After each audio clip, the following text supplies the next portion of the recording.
Can I admit people? Because I've got this thing blocking. Oh, they're coming in now. Yeah. All right.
Hello, everybody. Welcome to another ICAO webinar. Thank you all for joining us. We're quite a nice little group already. We're already 50 in the group. And we're going to have a fantastic journey today.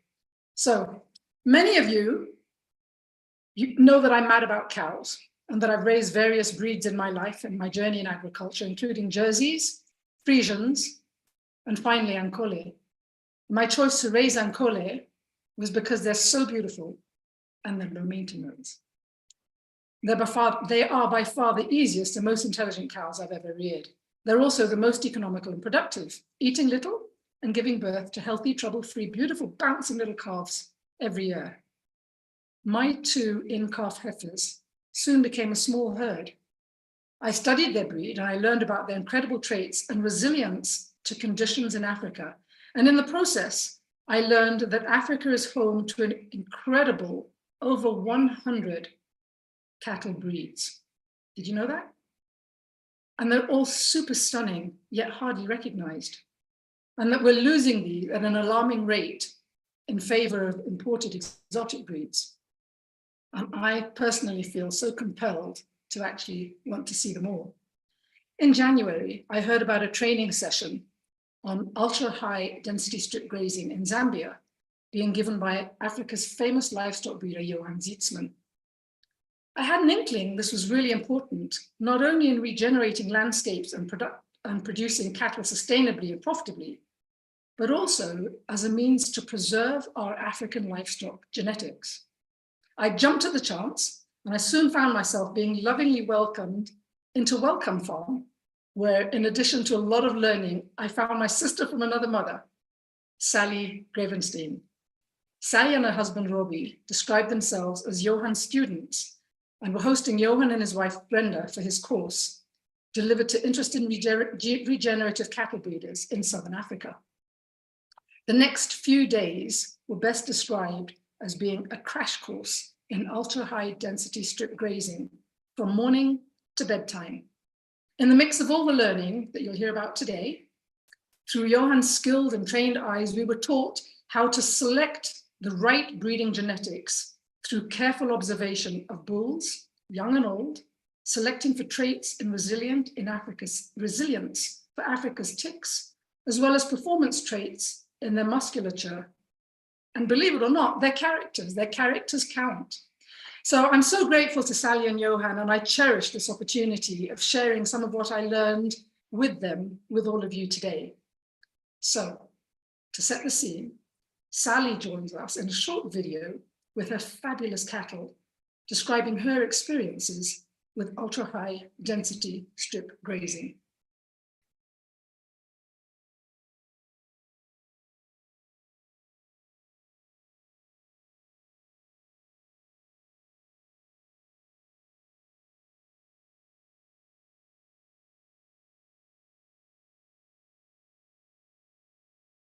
Sorry about that. 1 second.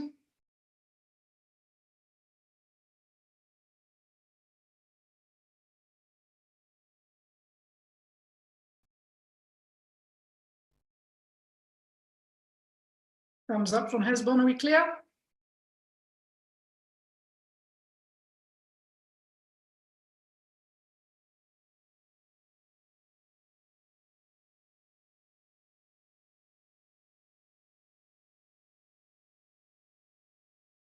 Sally, hello. So Sally, do you want to tell us a little bit about your farm here and the cattle and the grazing that's happening here, where you started, where you are now, and what your thoughts are on the same? Yeah, Sue, we started quite a long time ago and have learned for a while, but we see now that management is very easy because you can see if there's a sick animal, you can see if there's a sick calf, or that there's a problem with calving. Your grazing management is much better because it's not selective grazing, so they are forced to eat everything. This here is stargrass in the first part of the block, and then inside is a planted grass, which is from Brazil, but it requires a lot of fertilizer, so we won't do it again. We'll rather just stick with the natural grasses and the bush. In the background is pigeon pea. We call it ngolioli here, and it's a legume and it benefits the soil, and we're going to plant more of that in hedges, and next time we'll plant it much more dense than that.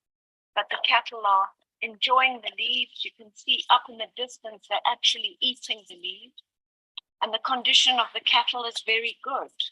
So we can check on body condition all the time. If the body condition drops, then we know that there's something wrong. We're not doing it well enough. The bulls are in here as well.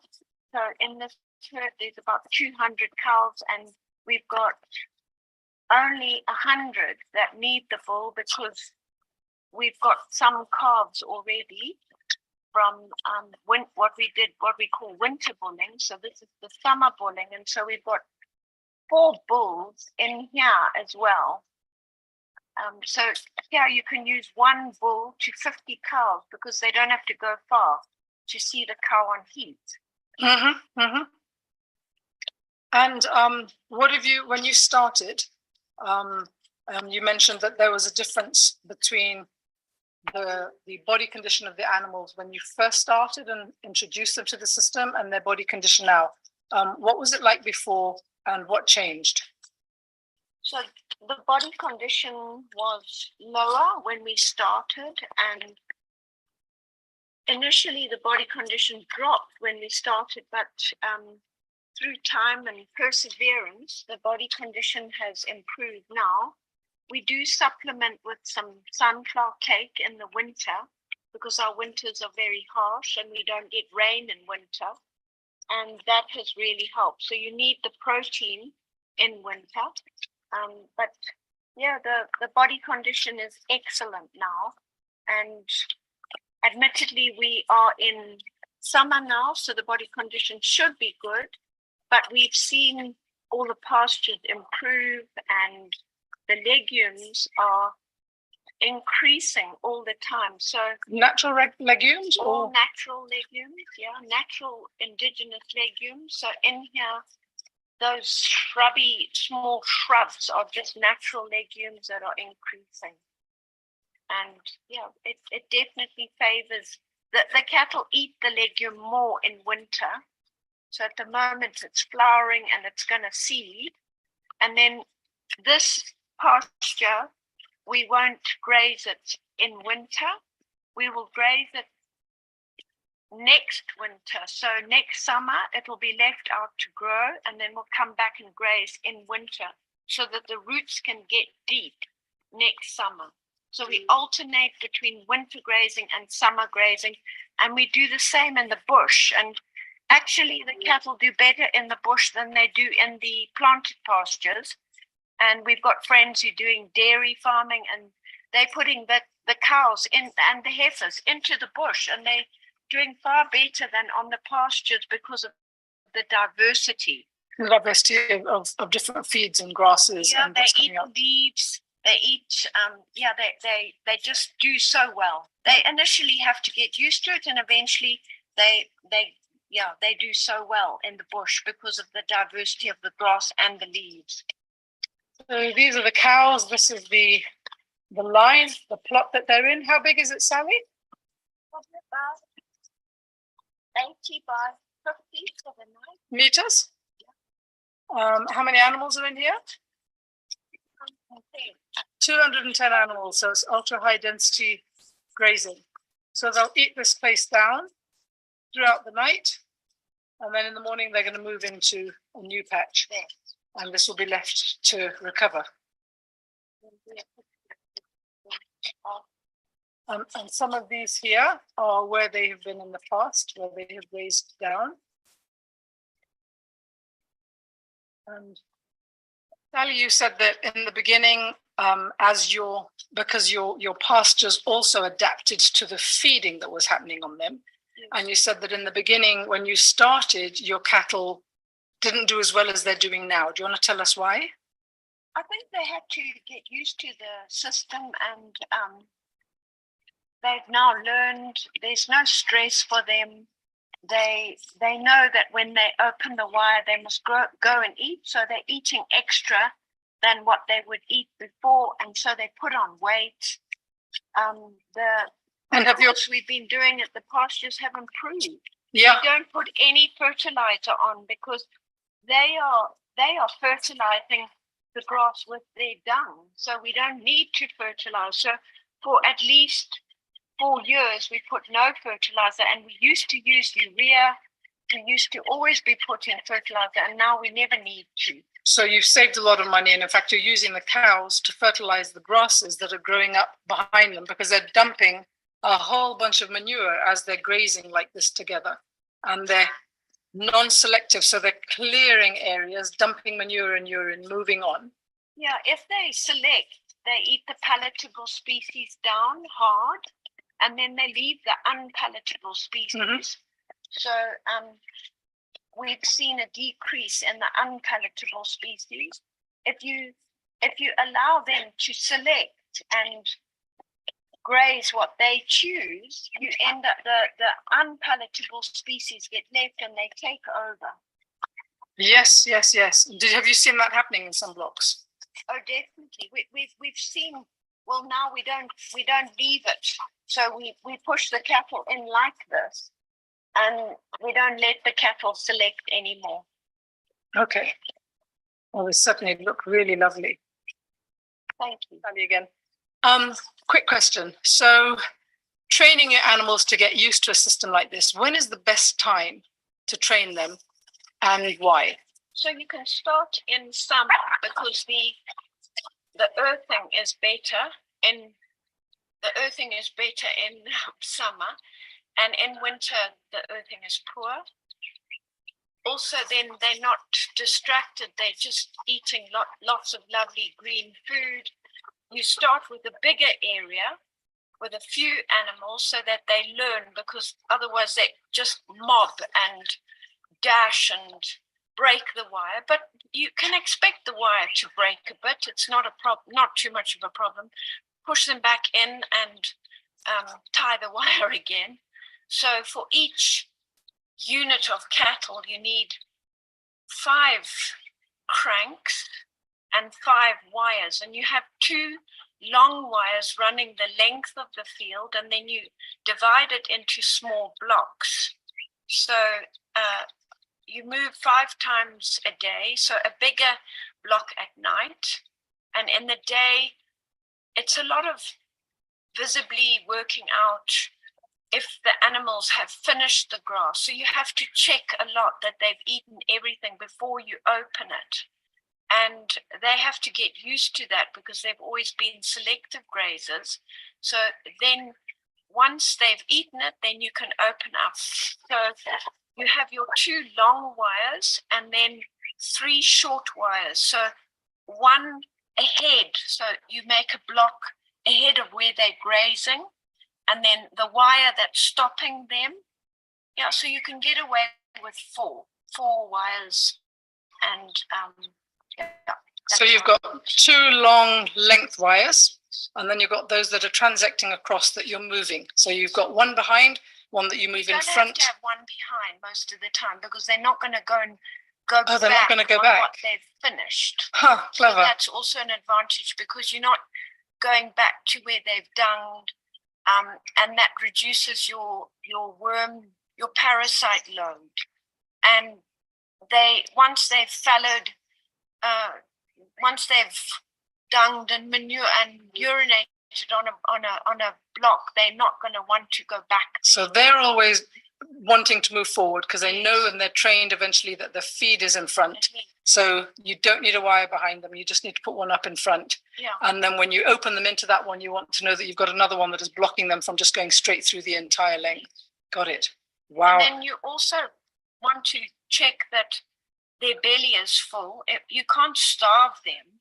So always look on the left-hand side at the triangle that's at the top of the body, behind the ribs, to make sure that there's not a hole. It's like an indentation. That must be level and full, so that you make sure your animals are getting enough food every day. Don't starve them. You take them to water twice a day, and it's easy. You just go back along where they've come from and always start the wire at the water. Okay, got it. Brilliant. Thank you. Thanks, Sally. Fencing that is moved every, 4 times a day? Do you do, Sally? 5 times a day?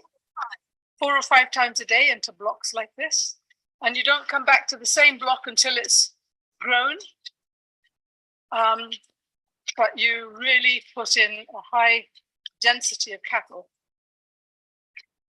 We're just going to go to where they came from before they moved into here. And you can see all the animals have got incredible room and fill for this evening already.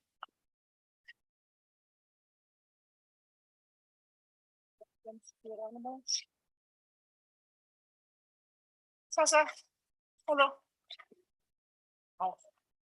And this is where they have just come from, where they have eaten. This down is the ancestor here, so we've eaten down. This is a new block, green block that we've been moved into. And there's Sally with the doggies at the end.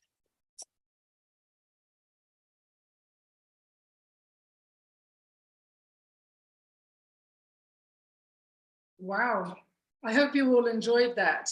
I miss Welcome Farm. I miss those animals.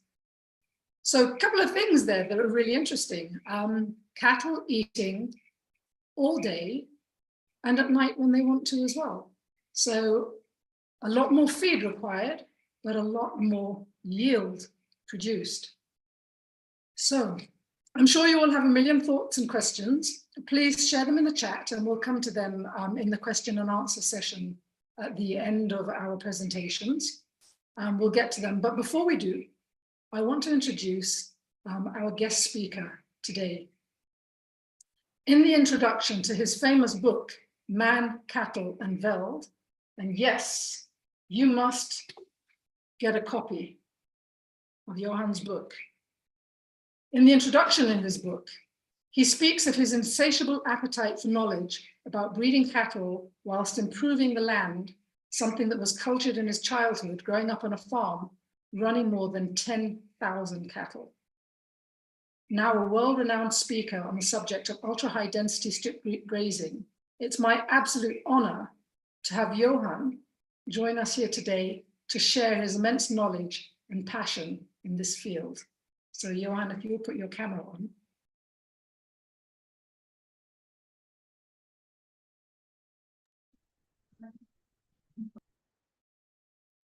And there we go. Sue, just a little bit of a glitch here. Sue, I prepared a presentation, a PowerPoint presentation, which I'm pretty sure we'll be able to get on in a few minutes' time. So maybe what I suggest is if you could go to the next speaker and I can follow on later. Super cool. We'll do that then. So what we're going to do then is Chip, you're up next. I know you're flapping now. So am I, but I'm always flapping, Sue. So you're always no worries. flapping. Thank you, Chip. So Dr. Chip Stem is an American veterinary economist and graduate of the University of Nairobi, Faculty of Veterinary Medicine, and Tufts University, Fletcher School of Law and Diplomacy, with more than 30 years of large-scale project design, senior management, strategic planning and implementation, experience in Africa, the Middle East, South Asia, West Asia, and North America. He's a CEO of the Livestock Trading Systems Group, which besides the livestock activities, his livestock activities also includes Regen 360, the science-based regenerative ag and grazing company. Chip's also a student of the Elaine Ingham Soil Food Web and perhaps the most meticulous of her students that I know when it comes to data collection and documentation.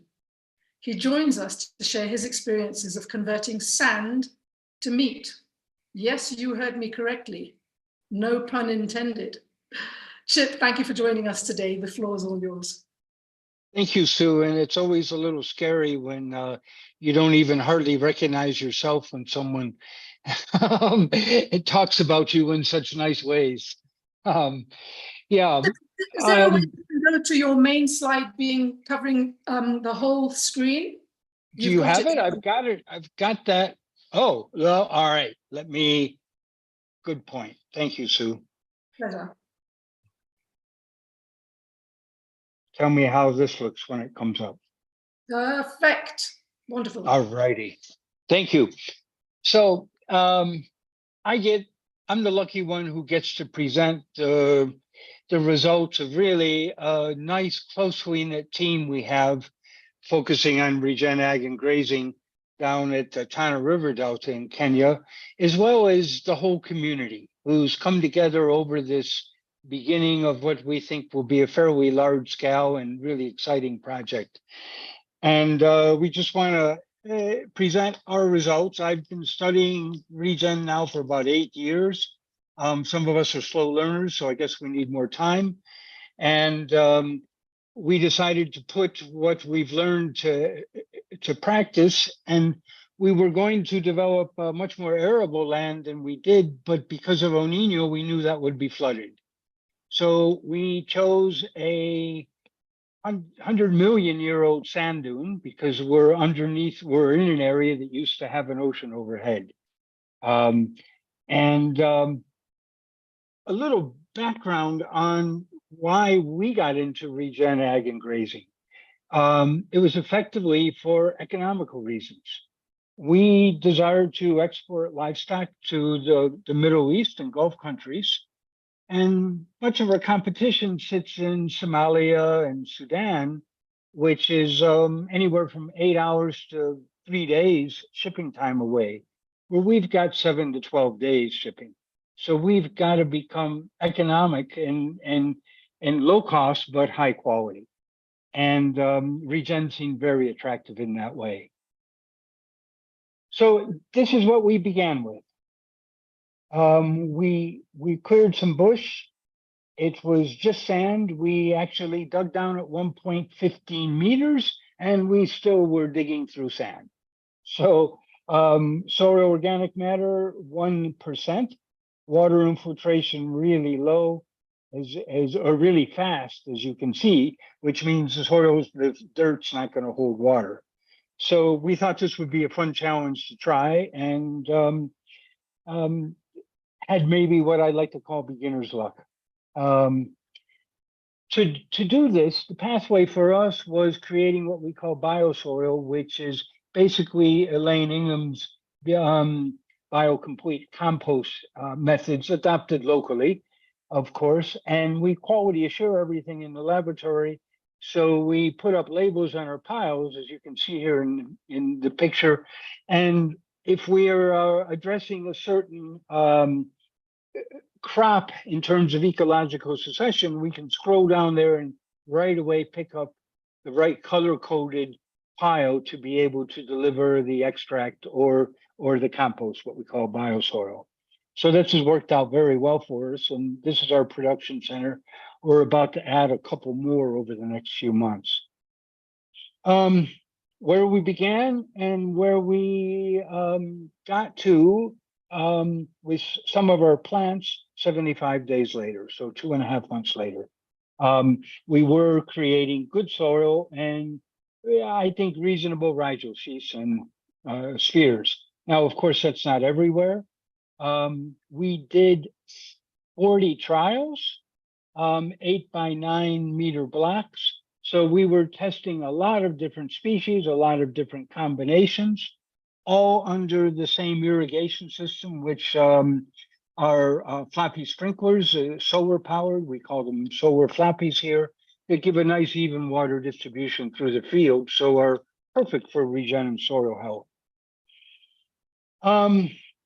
And this was just the most exciting thing for us, is the power of diversity. On the left here, you can see this maize field. Some of our maize fields had 3 or 4 other species in them, mimicking what's often done in Kenya, maize and beans and so forth, but low diversity. And we kept the irrigation low, about 200 to 250 millimeters over this 90-day period.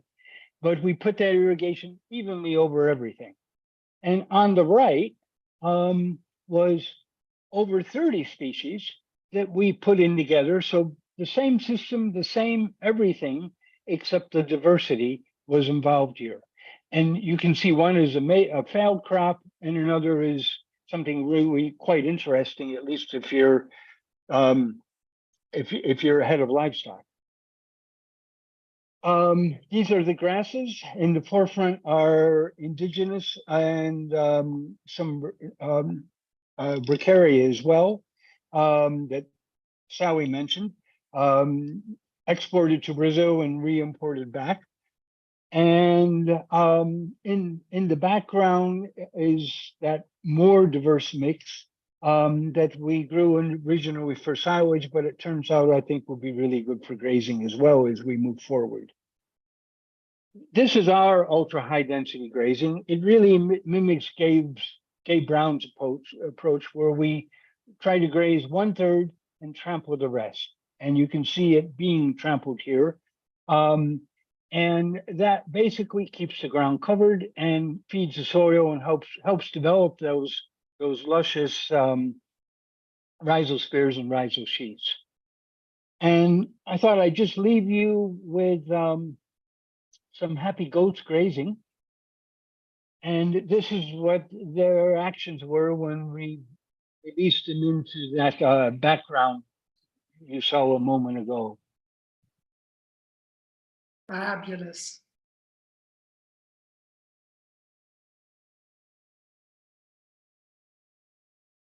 Oh, I can watch this all night, but I'm sure she would lose her patience with me.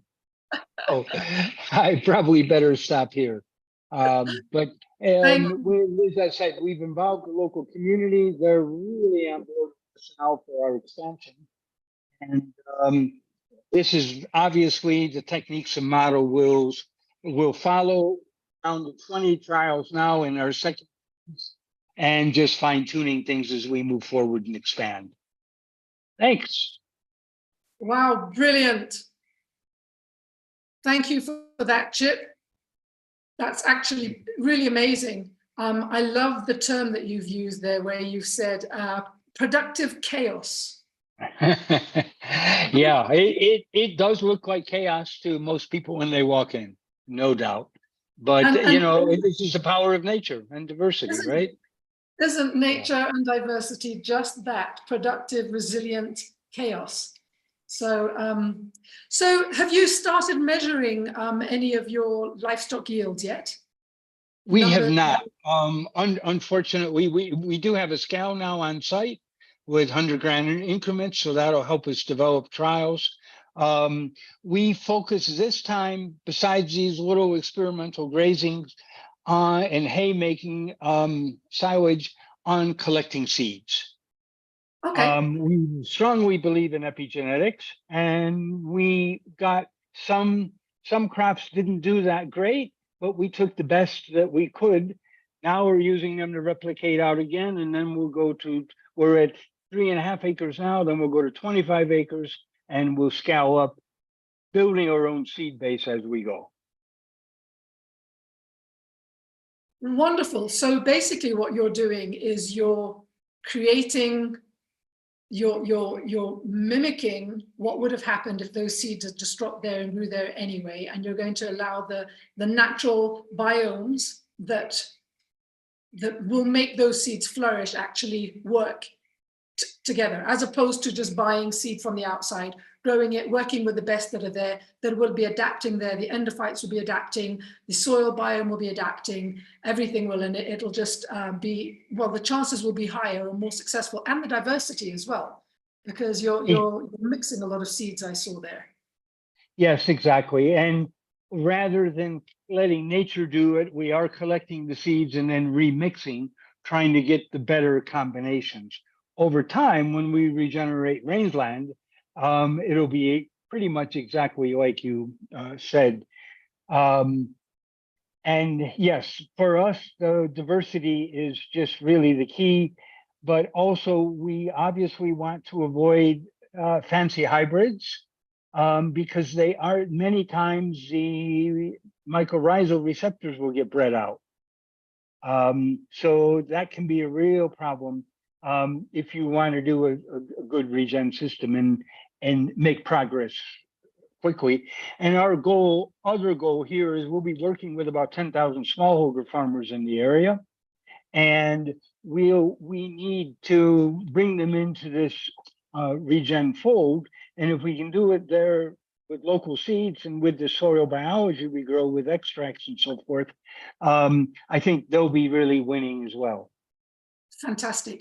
So Chip, for those of us that are not very familiar with your reference to the mycorrhizal fungi, do you want to just elaborate there a little bit? Yeah, some experiments, I'm sure others by now, but Adam Cobb of the Soil Food Web School have done using sorghum, is if you remove or if you plant very good hybrid sorghum, even in a regenerative system that still have plenty of those wonderful endophytic mycorrhizals in, those plants won't do well. And his view is they've lost the receptors. Over time, they readapt, they will gain them back. Yeah. And grasses in particular, 80% of the world's plants species they think are mycorrhizal, are AMF adapted, but grasses in particular are very strong with this. And of course, things like sorghum and the indigenous grasses and maize, or even bananas, are all grasses, and we're growing all of those. Yeah, exactly. What was so amazing about your presentation there, I'm talking about mycorrhizal in the grasses and looking at the rhizos sheath that you had in, did you say that was 2.5 months? Yes. I mean, yes, that was 75 days after planting. Absolutely crazy. Would you mind just flicking us back to that picture again, sharing your screen again, and just taking us back to that specific thing? For those of us that might be wondering what we were looking at there, for those of us that are learning, that are learning about soils and learning about the rhizos sheath and the plant exudates that feed the microbes in the root area and in the root zone, you can measure your soil health and the productivity and actually even the nutrient capacity almost of your plants by looking at your rhizos sheath.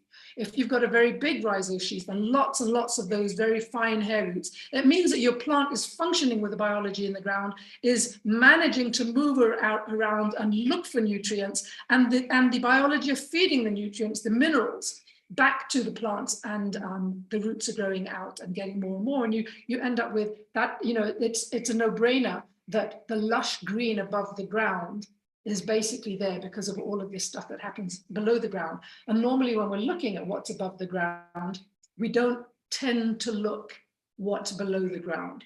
So it would be interesting to Oh. see, Chip, if you take an example of that maize field on the side and pull out a plant of those and have that picture of the two of them side by side. Yes, And yes.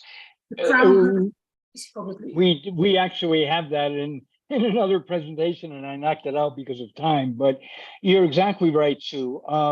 It's all about what's underground, and as farmers, we tend to focus on what we see above ground. And I think that's the biggest mistake. As people like Gabe Brown say, the most important tool in Regen Ag is a spade. Stick it in the ground and look at your soil, you know. And looking at this actually was shaken off. So it's not the best picture for this, but what we're really interested in, you can see a few of these dreadlocks, this Rastafarian dreadlock look around the roots. That is when you have the biology nurtured by the plant and nurturing the plant and protecting it from disease. And one of the ways to measure this is we found when we would get a pest infestation, we would take some Brix measurement off of leaves, which is looking at the total dissolved sugars in the leaf.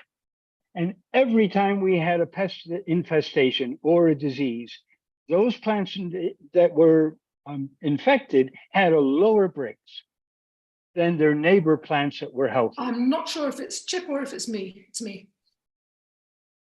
Then, can you hear me? Can you hear me? Can you Yeah, hear we me? can hear you. Okay, We can hear great. you. Yeah. Okay, maybe Sue's having issues. The only other thing I want to say about that is when we would spray our extract on that we got from our biosoil or compost, within 2 hours, the Brix level of those infected plants would go up. And sometimes we would be able to cure the disease with 1 or 2 sprays like that of the biology. That extract is basically life plus some messengers, chemical messengers to encourage microbes and the plant to telling them there's a healthy environment. So much to unpack right there, Chip. That's a whole other webinar. Thank you. Thank For you sure. so much. Thank you for Pleasure. sharing your presentation with us. We look forward to, it's really great that you're pioneering in this space, doing the small ruminants, ultra high density strip grazing. Is really, really cool. I look forward to future presentations from you where we can talk about what's that turned into in terms of meat yields and money. I'm going to ask. Sure. Thanks, Sue. Pleasure. I'm going to ask Johan if he's ready. And Chip, you can stop sharing screen. Thank you. How are you doing, Johan? Yes, with Holly's help, I think we've managed to get wonderful. the presentation on. Super cool. Yeah. Sure. Can I start sharing my presentation too? Yes, you may. Off you go. Okay, let's see whether it works. Working.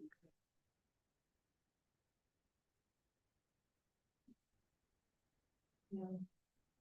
Not quite. Working.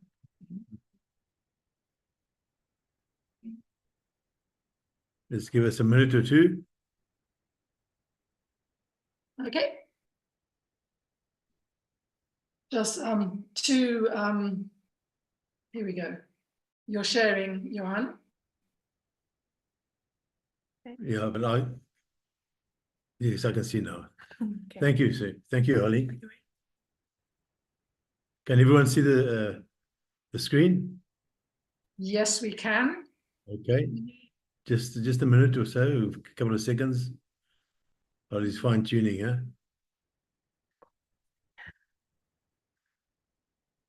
No pressure, Holly. What do you want to do, Holly? Make it bigger. Okay. You're just trying to make the Up there where it says present. Yeah. Come down a little bit, bring your cursor down. After comments, it says present. I think if you press that, or even yeah. Can you see there is the where it says file, home, insert, go all the way to the end, you've got present, or even slideshow. Oh, there you go. There you go. Even there. That should be good. Thank you. Woo! Okay, so we ready? Off you go. Okay. Fundamental aspects of successful livestock production on field, challenging conventional wisdom. So basically, it's about a whole which composes cattle, grass, and obviously the manager. So that's what we're going to talk about. It is essential that we make a distinction between production per animal, which is the conventional model for cattle farming, cattle ranching, where production per animal is measured and selective grazing allowed, and cattle are selected for growth, which relies on lean cattle with high inputs, as opposed to production per hectare, which is the goal I suggest we all follow, which requires non-selective grazing to fully utilize the grazing, as well as to improve the land by high animal impact and time-controlled impact, and by breeding fat cattle with low inputs. And there's a relationship between what we're breeding cattle and with cropping as well, which I see a lot, and Chip alluded to that, is that we're producing low nutrient dense cattle, and we're producing low nutrient dense crops as well. And that is a problem. We have to go back to the old varieties and the older breeds that we have, particularly in Africa. In fact, for our environment, there are no better cattle anywhere in the world than what we have here in Africa. Well, you can just maximum. So our goal is maximum sustainable profit per hectare, which includes the sustainable part, includes economically sustainable and ecologically sustainable. So on the left-hand side, you can see maximum number of cattle. We need very high stock densities to increase our stocking rates and increase the number of cattle we can carry. And then we require early maturing fat cattle, which I was talking about, nutrient dense cattle.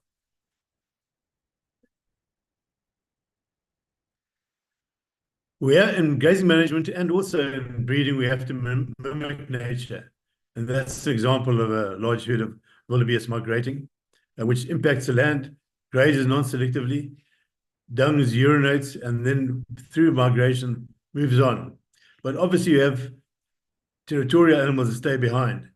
So in terms of grazing management, I believe the most important aspect is the high impact and non-selectivity of grazing, which improves the land. So even with animals staying behind, territorial animals, you will get a certain amount of overgrazing of grasses. In other words, the animals, smaller herds will concentrate in areas and regraze before the grass plants have recovered completely. So a lot of our grasses in Africa have also adapted to overgrazing. But what they haven't adapted to is no grazing and no impact. That's what's lacking.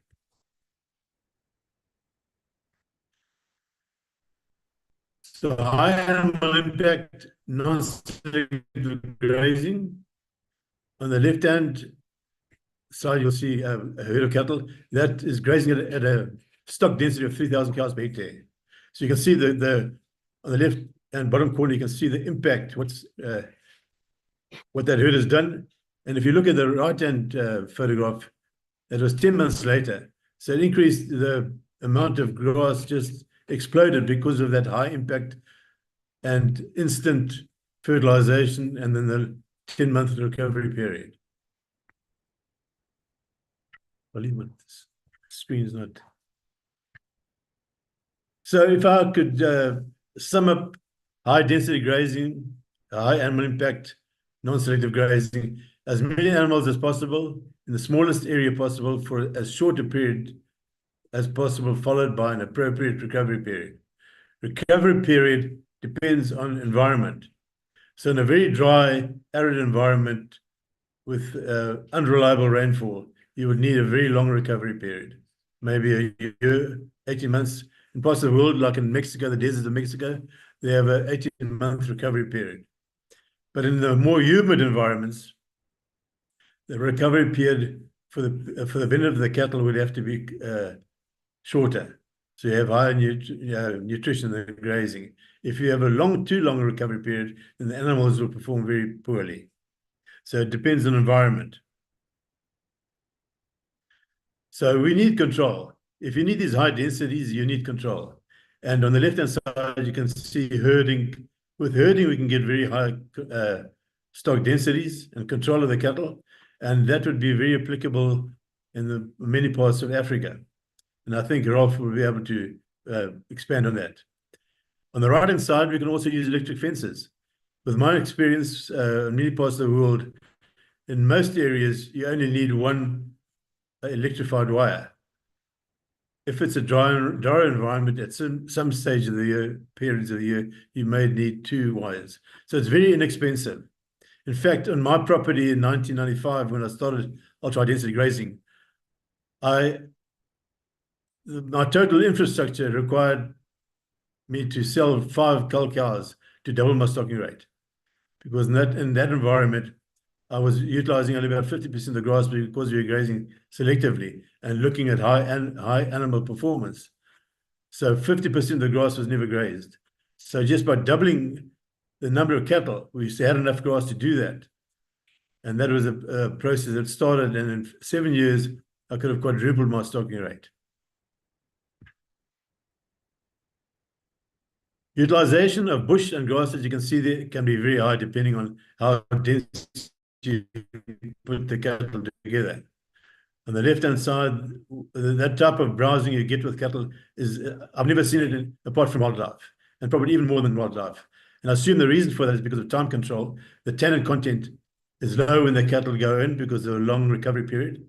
And the cattle are out before the trees have reacted to the cattle being there, and the tannin content still remains low. So we're adding a very large, in particular in Africa and parts of South America, a large part of the diet of the cattle is by browsing, which I think has a very positive effect in terms of nutrients, minerals, and stuff like that. And also, it controls bush encroachment. And very fibrous grass on the right-hand side in the dry part of the year, that's the type of utilization you can get where a lot of the grass, probably about half, is knocked down by the cattle and not grazed, but it feeds the soil. Just a fence line contrast to show the improvement that happens. This is in Mexico, the dry part of Mexico, northern Mexico, which gets about 15 to 17 inches of rain. There's a fence line contrast on the right-hand side. The stocking rate after 2 or 3 years, I can't remember exactly, had trebled. The stocking rate was treble what you're getting on a conventional ranch in the area. And you can see what it looks like in the neighbor's property on the left-hand side there. There's no grass, just rocks and shrubs. And here you can see clearly the fence line on the right-hand side, where ultra-high-density grazing has been taking place for 2 or 3 years. And on the left-hand side, there's only a fence line in between. So it's a management on the right-hand side that creates what we have there. And on the left-hand side is the mismanagement that creates what you see there. It is a relatively easy matter to increase stocking rate. For a lot of people, that might sound far-fetched, but increasing your stocking rate is a relatively easy matter. The difficult part is to maintain body condition due to the fact that the cattle are forced to graze non-selectively. That is part of the process to maximize your profit per hectare. Even with a drop in animal performance, you're still getting much higher production. So the difficult part is to maintain body condition. And if you have cattle and manage them correctly, the right type of genotype, manage them correctly, we can increase body condition. And if we double stocking rate or triple stocking rate, we can double or treble your profit or your return on investment. Addressing body condition, we have to address body condition. The first one is genotype, the type of cattle we have. What we have done with modern performance testing, we select for growth and so-called feed conversion efficiency. We're selecting the animals that grow faster because they're larger, and they also grow faster because they store less fat. There's a lot more energy in fat meat than in lean meat. So what we've done is we've bred lean cattle that need better nutrition in order to be productive. And what we require are cattle that the genotype that can maintain their body condition even under non-selective grazing. Grazing management, we can also modify our grazing management.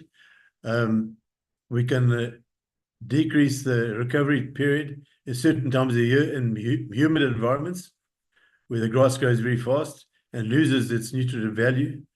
And you can do it on an area of your property for 1 year, graze very intensively, maybe return after a month or even 3 weeks during the most important period of the cattle cows program. In other words, just after calving and before and after breeding. So we can do that by returning quicker before the grass is recovered, but we have to do it non-selectively. And by doing that, we will still improve the grass composition. But if we do it selectively, we'll start decreasing the more palatable, more productive grasses. Another thing in terms of grazing management is at certain times of the year, particularly the dry season, we can have a small herd of very high requirement cattle like your heifers calving, and they can graze ahead of the main herd and just graze selectively, and the main herd follows immediately behind. Another very important aspect is to calve, breed, and wean during the period of best nutrition. That is basically calve and breed on green grass. And if it's necessary, we can wean the calves at an earlier age to allow cattle to keep the cows to keep their body condition. And then, of course, rumen supplements are very important. We have to give supplements in mainly protein or non-protein nitrogen to allow the rumen microbes that digest the grass to increase the population. And you can see that by looking at the consistency of dung. If dung is very relatively sloppy before it gets to the French loaf stage, then the rumen functions correctly. If it starts getting very hard and compacted, then we should have supplemented earlier. So that's very important.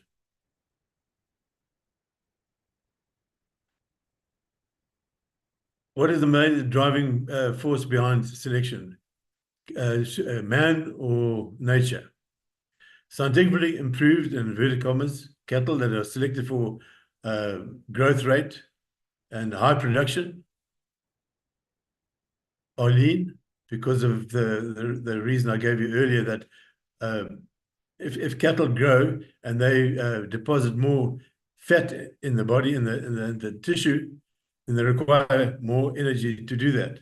So if we're selecting for growth rate, obviously we're benefiting the cattle that grow fast because they're leaner and because they're larger. And that requires a high input requirement. On the other side, when we allow nature to do the selection for us, it's a question of survival of the fittest. And body condition fat is the main reason why animals can perform well under those conditions. And that is what we require for when we're doing high density grazing, non-selective grazing, and a lower input requirement, which helps obviously our profitability. Man must measure is a slogan that was developed by Johan Zitzman. The question I ask is, measure what? What do we measure?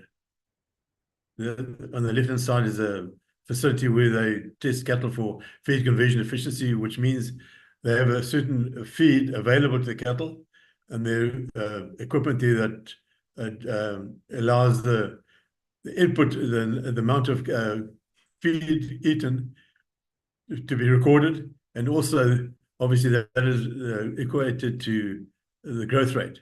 So it's the amount of feed required for a kilogram of growth rate. So you might have one bull requiring only 4 kilograms of high energy feed for 1 kilogram of gain, where another animal that's earlier maturing, fatter, might require 6.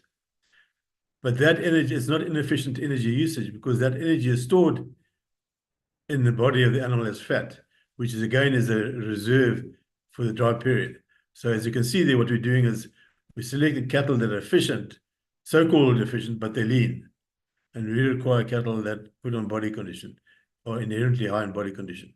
And if you look at the right-hand side, the EPDs and all the measurements they take to currently are completely inappropriate. How can anyone in his right mind use all those figures and put them together in a sensible manner?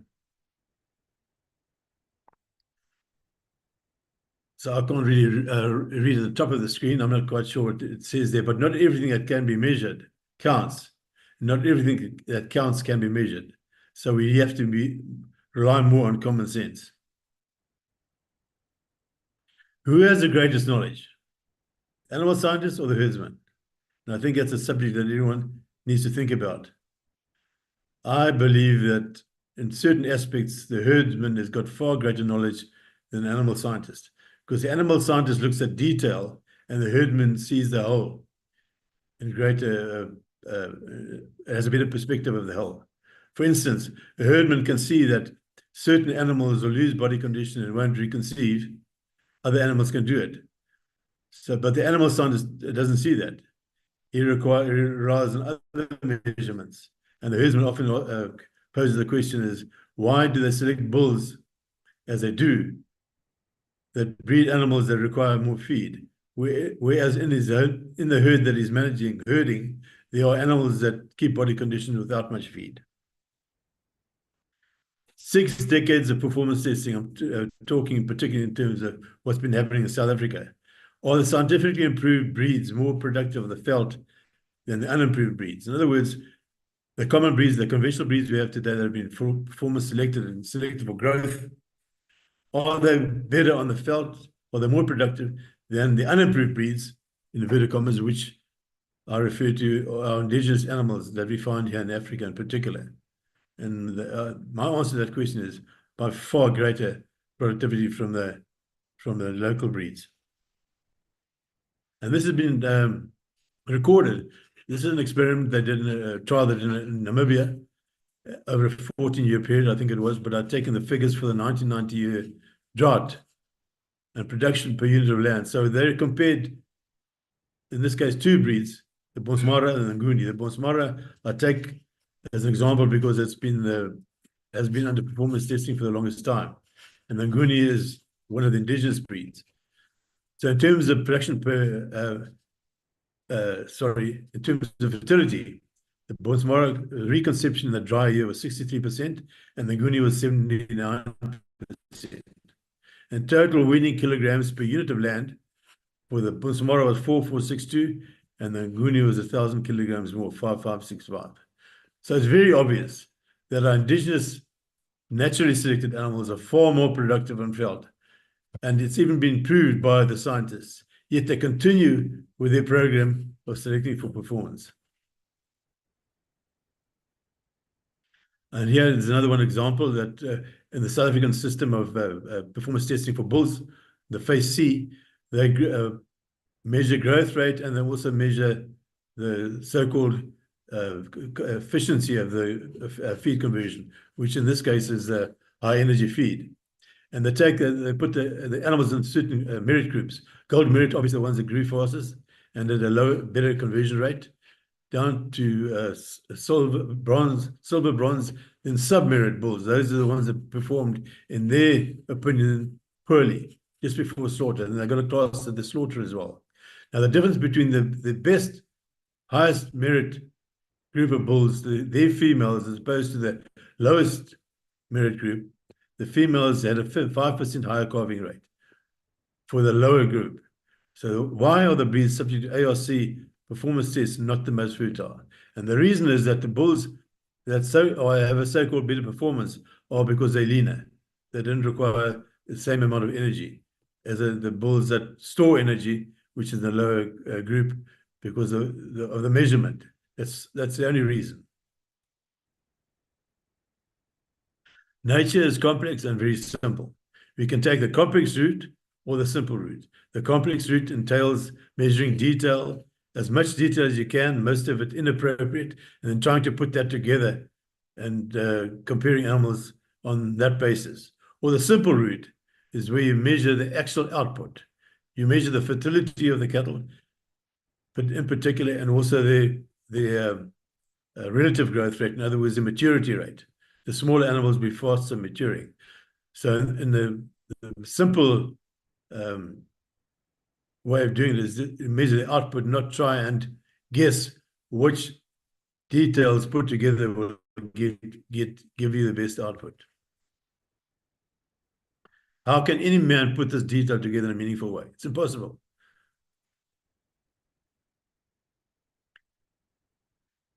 Assess the outcome that reflects detail in the appropriate relationship. In other words, we have to read nature correctly, what nature is telling us. And here in this case, on the left-hand side, I find is very important is to breed your heifers at an early age, and then you define which ones can calve at an early age of 2 years and reconceive again. And from that group of heifers, you select your bulls. And those bulls you identify also in terms of full package. I'll explain that later. The fuller package, in other words, that means a bull that's grown fastest relative to its frame size. So if it has done that, it is very more grass efficient. The highest yearling maturity or the weight in kilograms divided by hip centimeter. I'll explain that in more detail a little bit later. So we have to remember that cattle have been created to convert grass into beef and not grain. What we're currently trying to do with selecting cattle on growth rate is trying to make a pig out of them. But cattle have been created to convert grass into milk or beef. Four foundational traits are grass conversion efficiency and hormonal balance. That's the basis of the genotype of any animal. And apart from that, on that basis, you can select for other attributes as well. But that is the foundation, grass conversion efficiency and hormonal balance. And grass conversion efficiency will be reflected in inherent body condition. The contemporary animals with the best body condition are the more efficient grass converters. And the reason for that is a relative intake. And there's a big difference between small frame cattle and large frame cattle.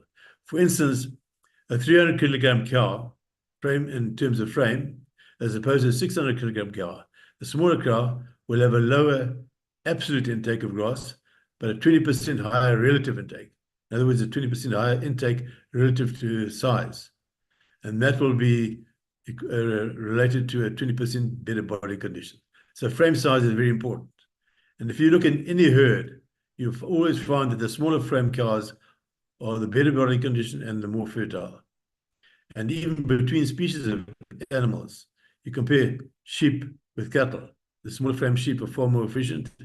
And if you look at animals, wildlife, there's a big difference between elephant and mice. Elephant has a very large absolute intake, but a very small relative intake in comparison to a mouse. And the mouse obviously is far more reproductive-wise, etc., is far more efficient than an elephant.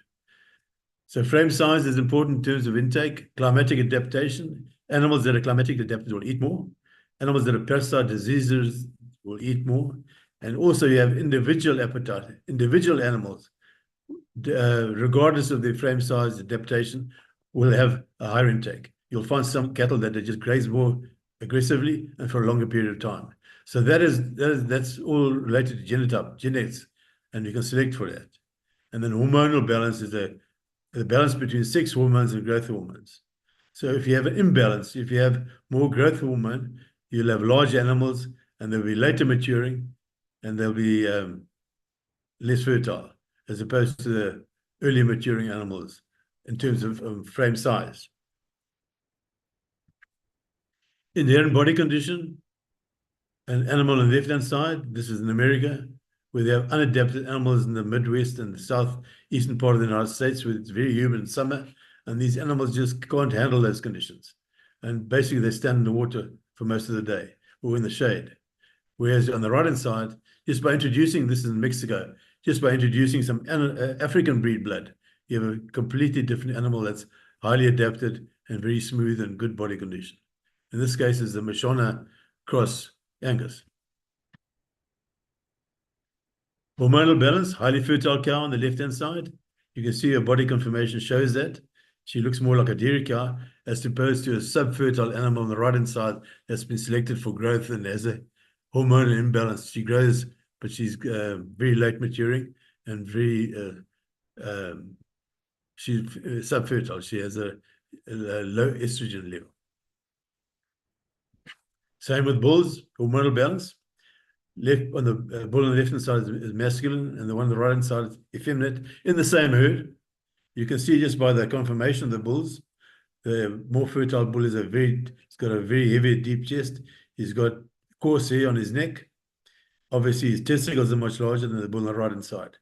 And the article that I took these photographs from was relating to the fact that the modern type of animal is required to be faster growing and larger frame. And that's what they've got on the right hand side.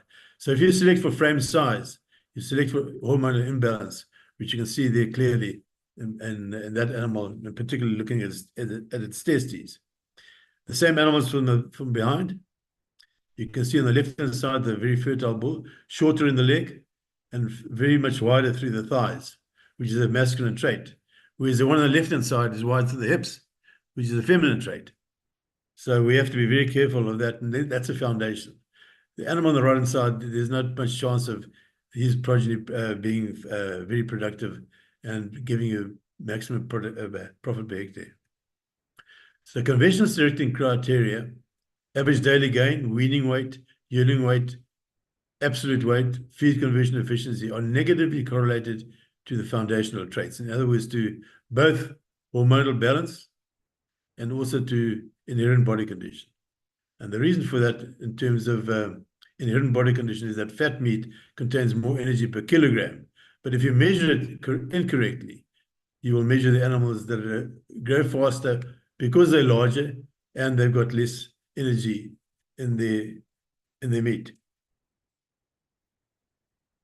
I'm not going to spend too much time on this, but it's very important. What I've done is I looked at the feed requirements for different size animals, the top 2, 3, 4, 500 kilograms, and the daily gain 0.2, 0.3, 0.4, 0.5. So what's interesting, this is the energy required for 1 kilogram total of gain. So an animal gaining 0.2 would require 5 days of growth to be able to gain a kilogram. So if you look at the figures in red, those give you all the figures in front of you give you the amount of energy required per kilogram of gain.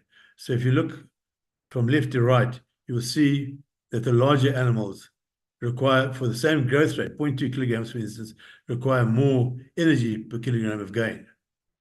And if you look down from top to bottom, you will see like a 200 kilogram animal. The faster it gains weight, the more efficient it is. But it doesn't mean to say that the fastest gaining animal is the most efficient. If you look at these figures in red, those are equally efficient. But to be equally efficient, an animal has to grow in proportion to its size. For instance, 200 kilogram, in this case, requires 0.2 kilogram of gain.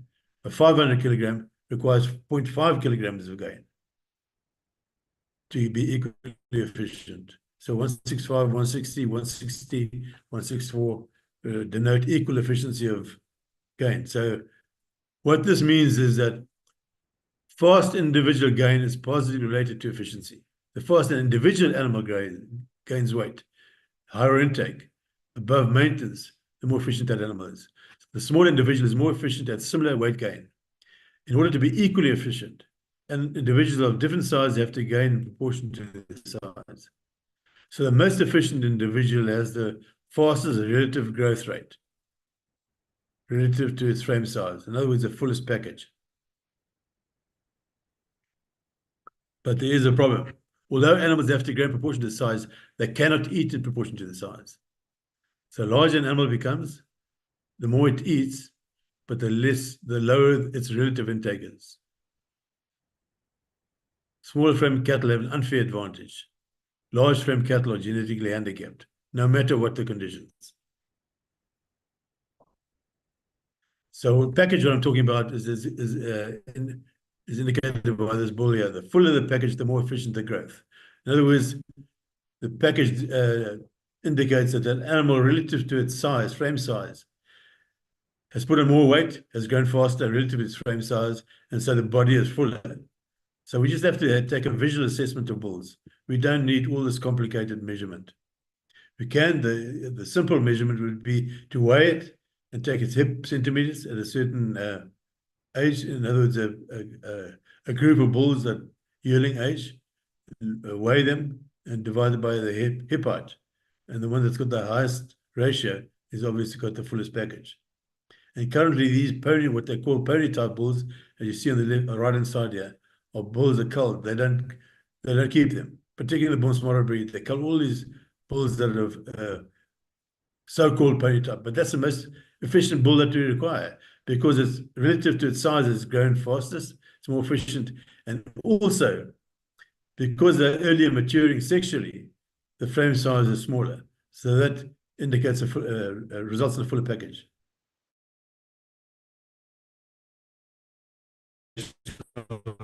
Traits of inherent body condition and hormonal balance.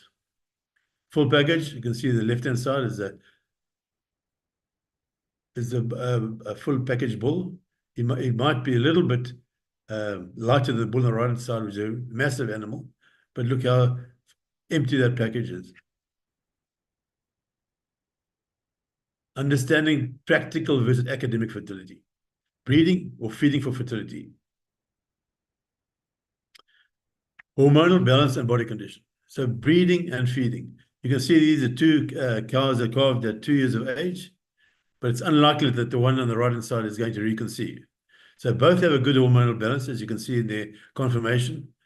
One has good inherent body condition, the other one has poor inherent body condition. So the deciding factor here is body condition. On the same level in terms of hormones, but the one on the right doesn't have the body condition as the one on the left.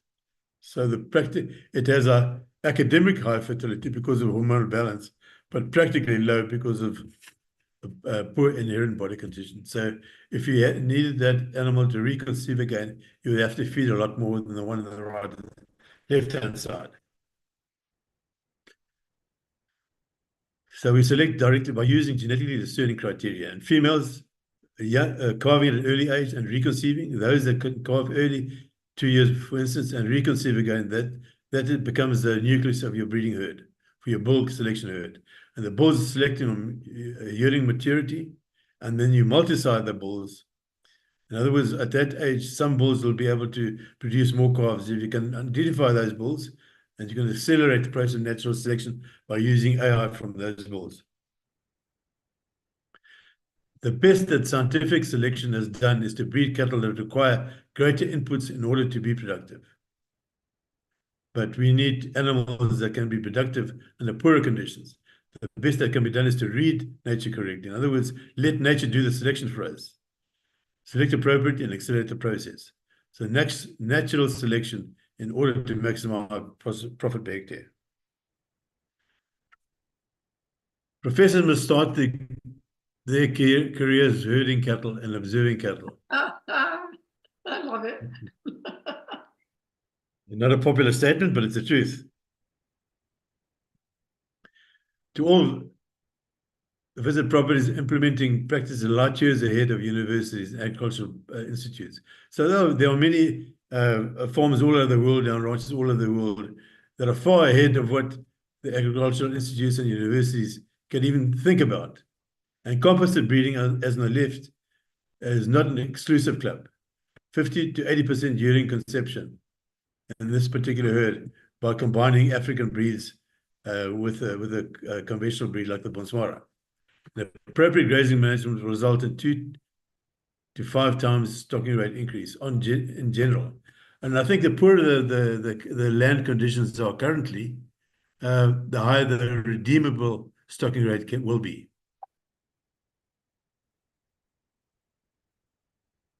Thanking you and acknowledging unimproved genotypes.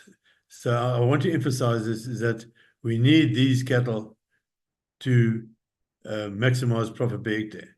In other words, the animals that are considered to be unimproved, the naturally selected animals that can maintain body condition and, because of circumstances, multi-siring, have a good hormonal balance.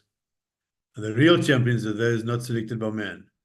As you can see here, the extremely fertile cow on the left-hand side, very small animal, probably doesn't reach 300 kilograms.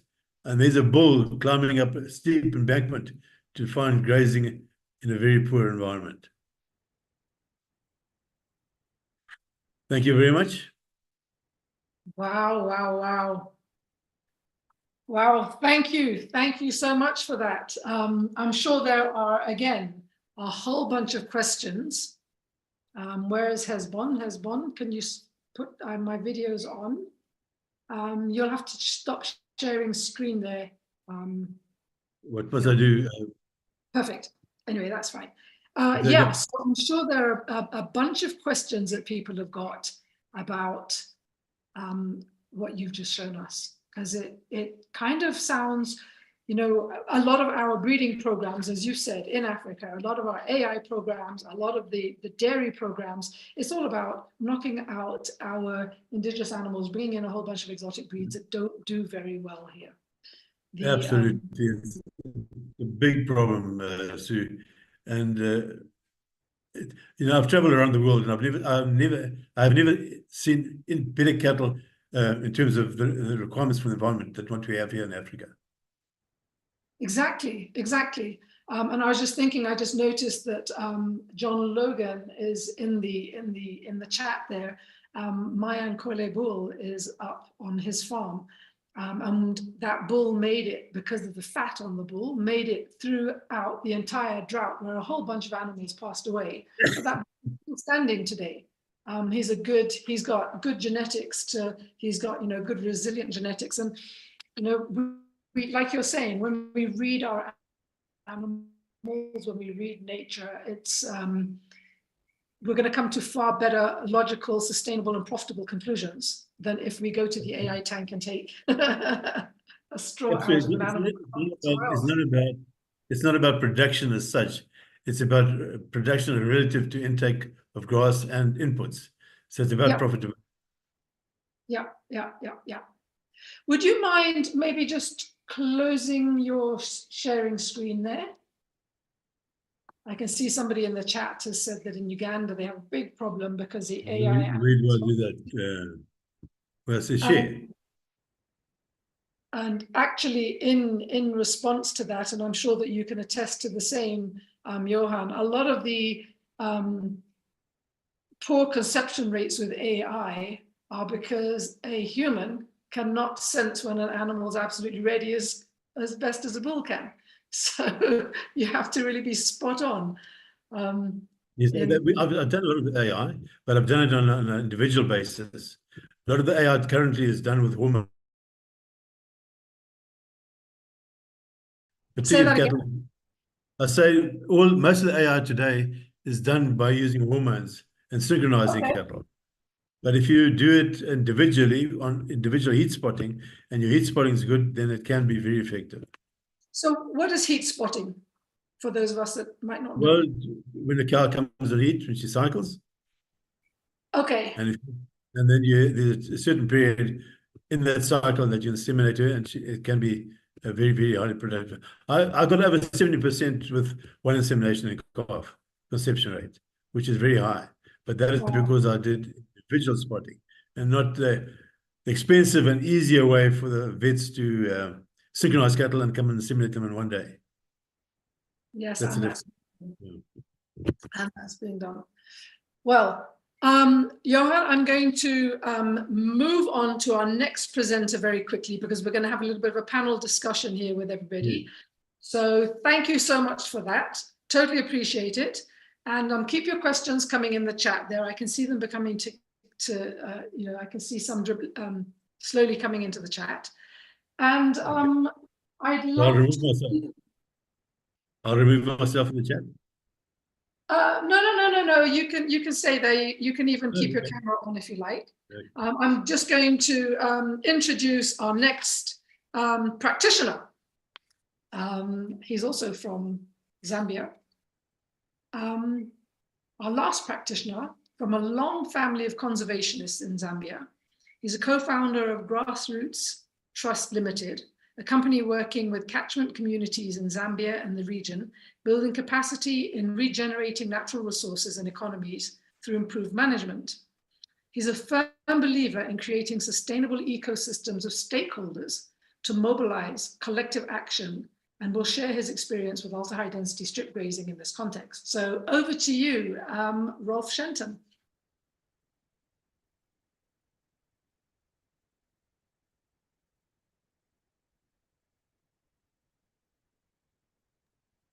Thanks, Sue.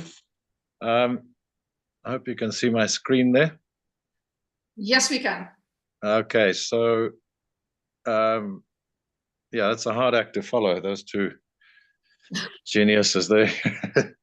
You know, I realized some time back that it's the technical stuff is, you know, it's so obvious now for me that sometimes I forget that people don't think about it. So I have to do some of that. But mostly my job is about mobilizing people to see the future, to see the kind of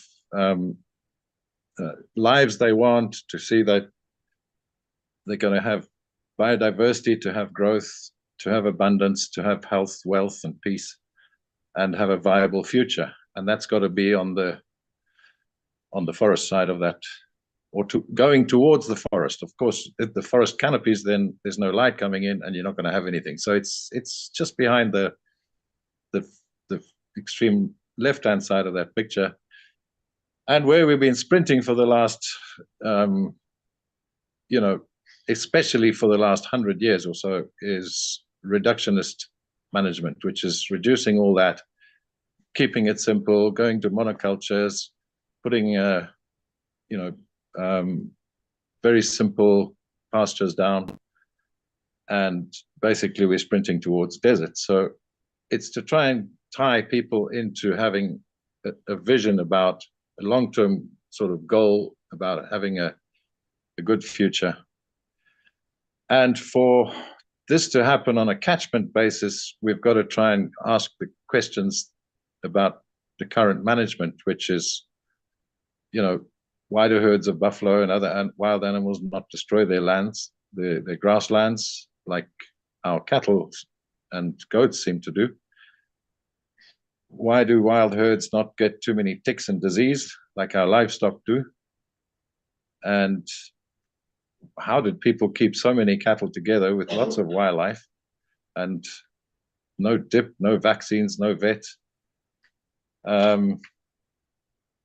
And we've got a big problem here with people spread out and not living in big communities anymore, and not keeping one big kraal anymore. They got their little kraals all over the place, and there's a big problem with livestock entering crop fields. And you know, that's the basis of most of the conflict, I think, around the Sahel, with big herds of cattle coming through and disturbing crop fields.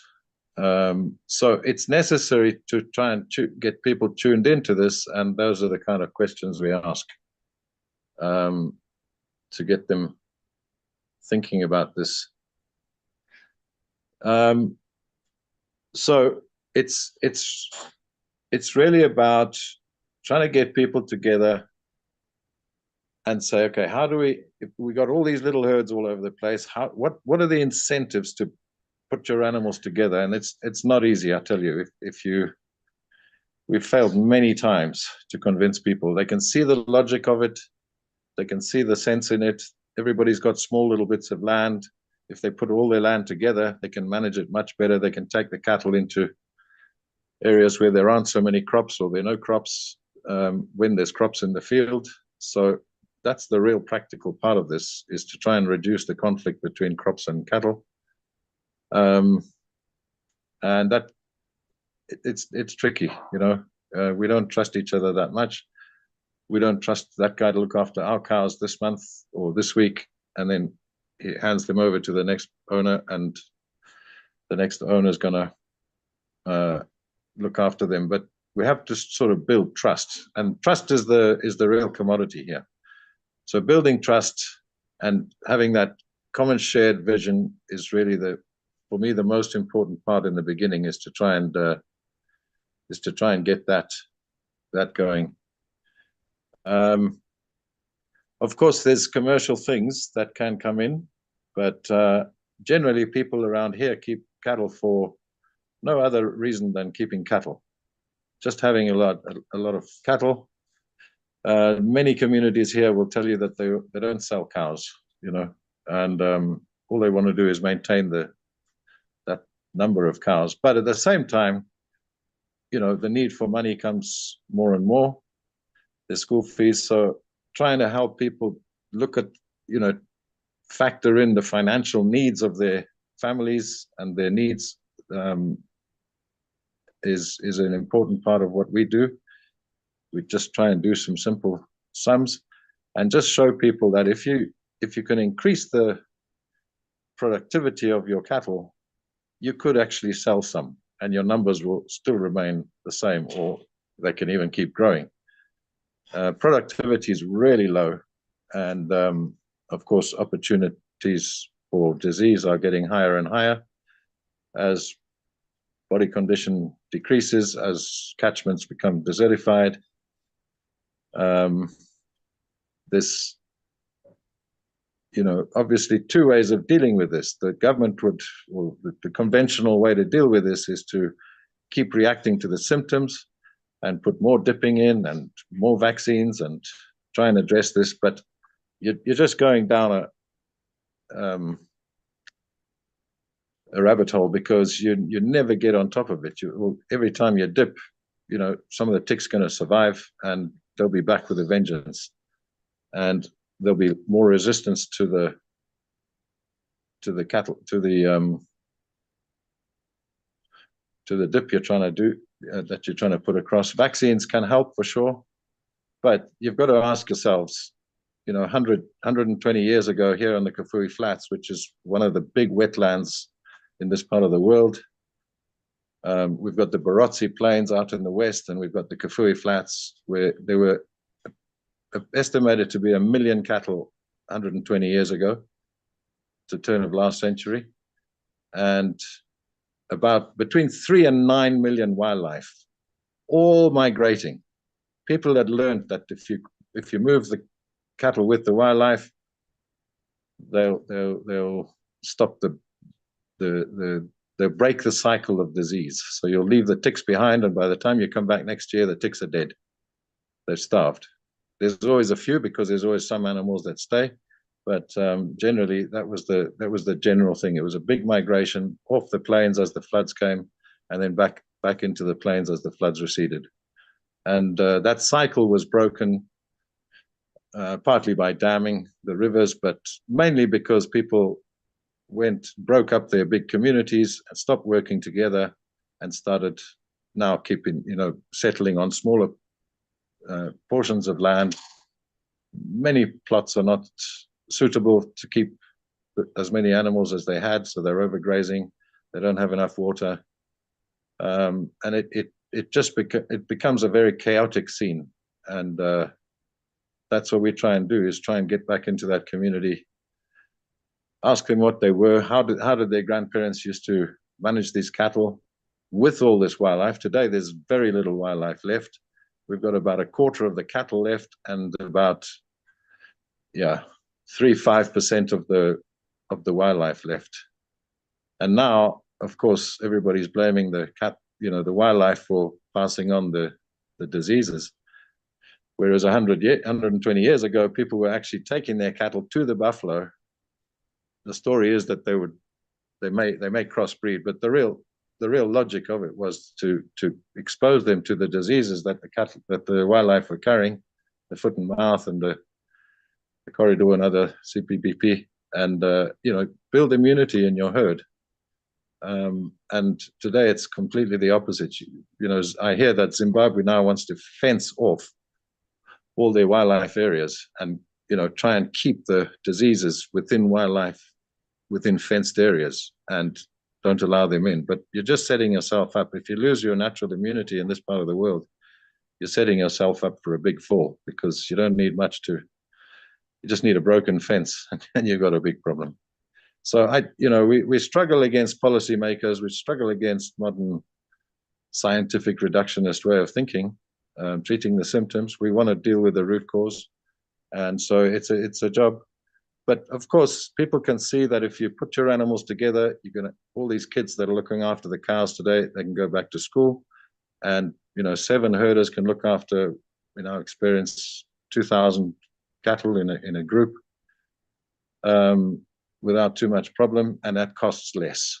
The cost of herding it gets really low, and also it becomes so much more efficient, because you can train those herders they start understanding that that herd becomes a tool to restore the land. And once the herders are into that, they get so excited. We've seen that in our own communal herd in Impancha, where we've got 520 animals, 67 owners or 57 owners, and we've got another 300 sheep and goats, which for time being we've separated because there's just not enough browse to keep the goats happy. The trees are too big, actually. We need to cut the trees.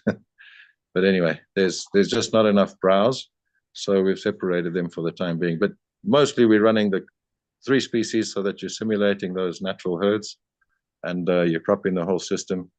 You're getting much better bull to cow ratio, as Sally was talking about there. You know, we got 5 bulls to service 500 cows, and there's no problem with bulls, you know, cows finding bulls at the right time. They're always there. You know, of course, if you've got the community spread out over hundreds of little plots, people tend to want a fence, and this ends up costing the community a lot of money. In our case, we're really trying to reduce that to just 1 electric fence for a night crawl. We try and persuade people to move the crawl as often as they can, so we move the crawl every night, and that gives us very little risk of any disease recycling.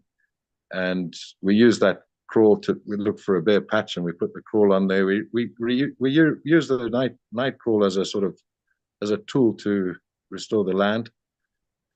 Most of the time we're in the Zambezi escarpment, which is part of the Rift Valley. It's the Zambezi Luangwa escarpment, very dry, arid, hostile territory. So we're herding. We have to herd because it's so inconsistent. The land is so inconsistent. You may be down in the wetland at the bottom, the little ravine, and then you're up the mountain and there's very little to eat. So you've got to adjust the speed all the time, and make sure that, you know, you're keeping an eye on the animal health primarily. And bit by bit, we're seeing the land heal. Of course, we've had to get adapted animals. So we took the smallest little animals we could find in the Zambezi Valley, some that had survived the worst management and the harshest conditions that we could find, and that those ngonis form the basis of our herd. We've tried to bring in, there's tsetse fly where we are, so we do a bit of samarin, but you know, we're trying to reduce that. We're trying to breed as much resistance for everything as we can, and it's working. We brought a Baran bull in, and he was dead within a week, and that's a fairly adapted animal. Obviously, had never been with tetsis though. So we're in extreme conditions. 650 mils is the normal rainfall, but it goes down to, the last few years have been 300, 350, 400. So we have some really dry periods. And drinking water is always our main concern. Again, if you put everybody together, we can afford to dig for water, drill for water, make little dams to try and catch some drinking water before the land is really functioning properly again.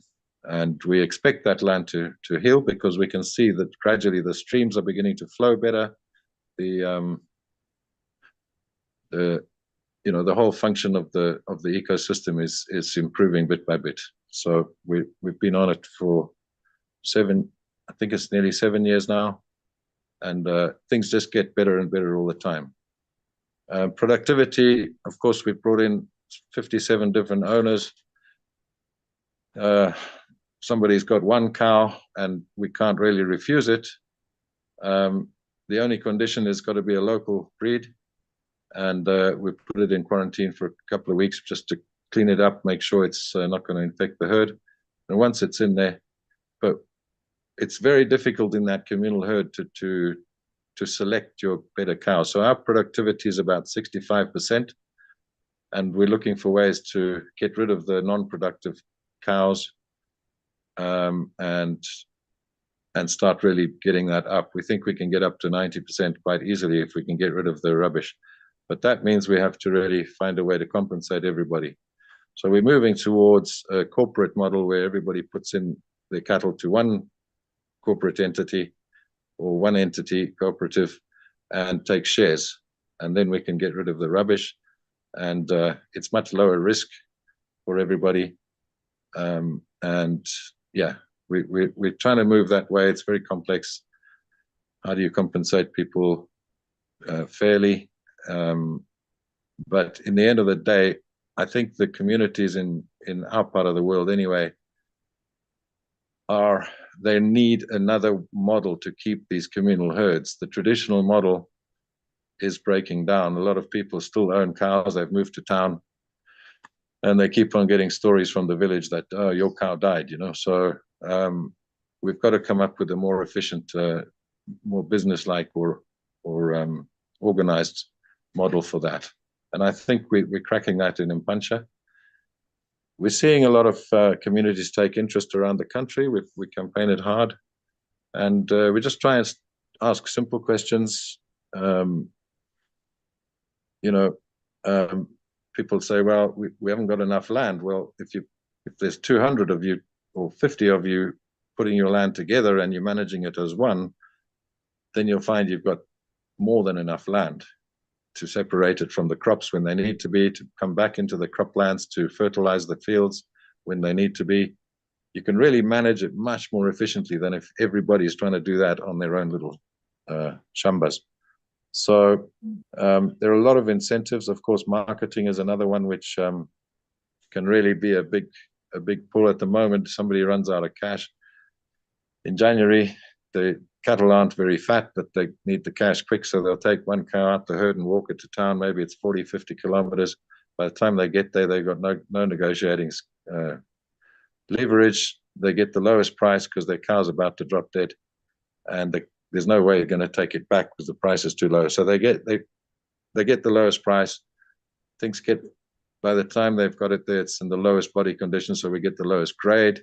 So there's a lot of room to improve that. If we can get a community to put their animals together, put them on a separate pasture, and invite the buyers to the community, we suddenly have very much higher incomes from those cows. And so these are good incentives. It's much easier to plan together, of course. And what we're seeing as a secondary sort of benefit here is the forest improves.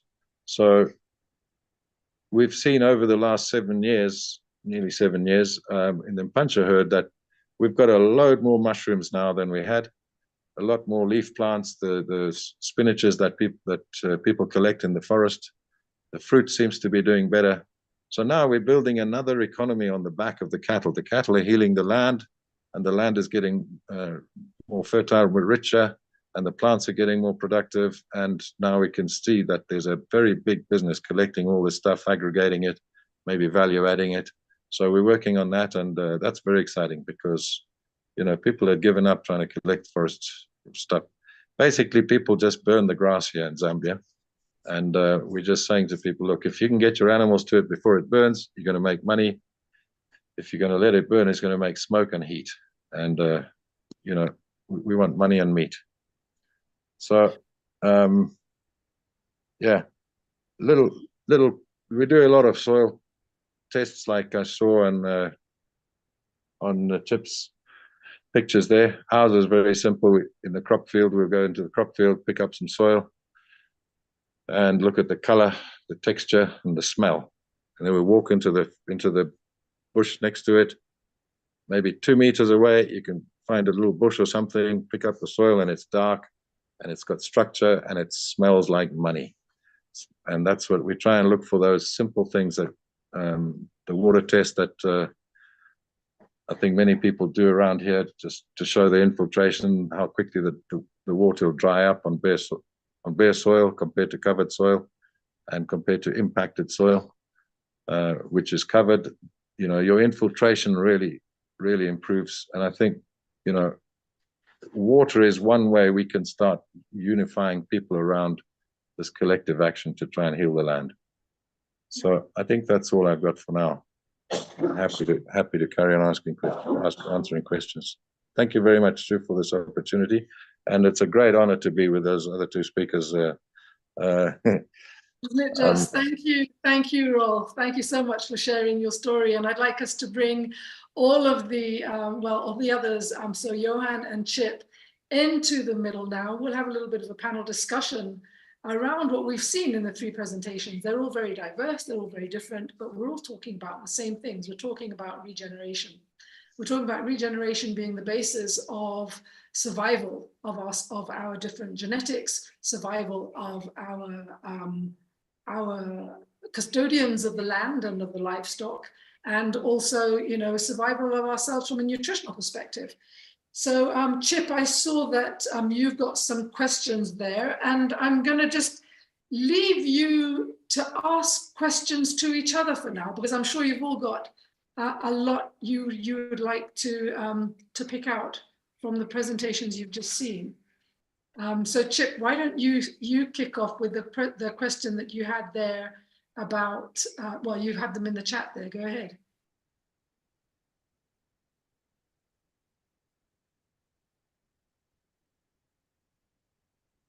Sorry, couldn't seem to unmute.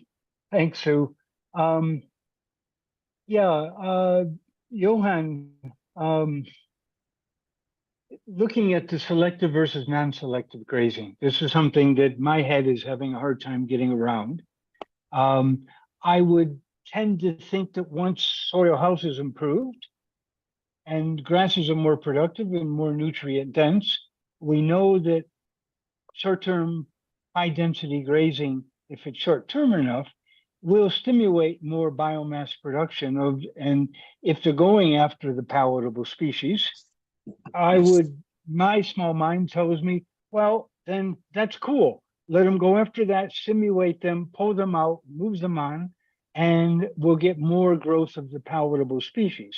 And the overgrazing that's been just at least dramatically, I would say catastrophic in our East African rangelands, has created the opposite, where the non-palatable species grow more and the lower nutrition ones.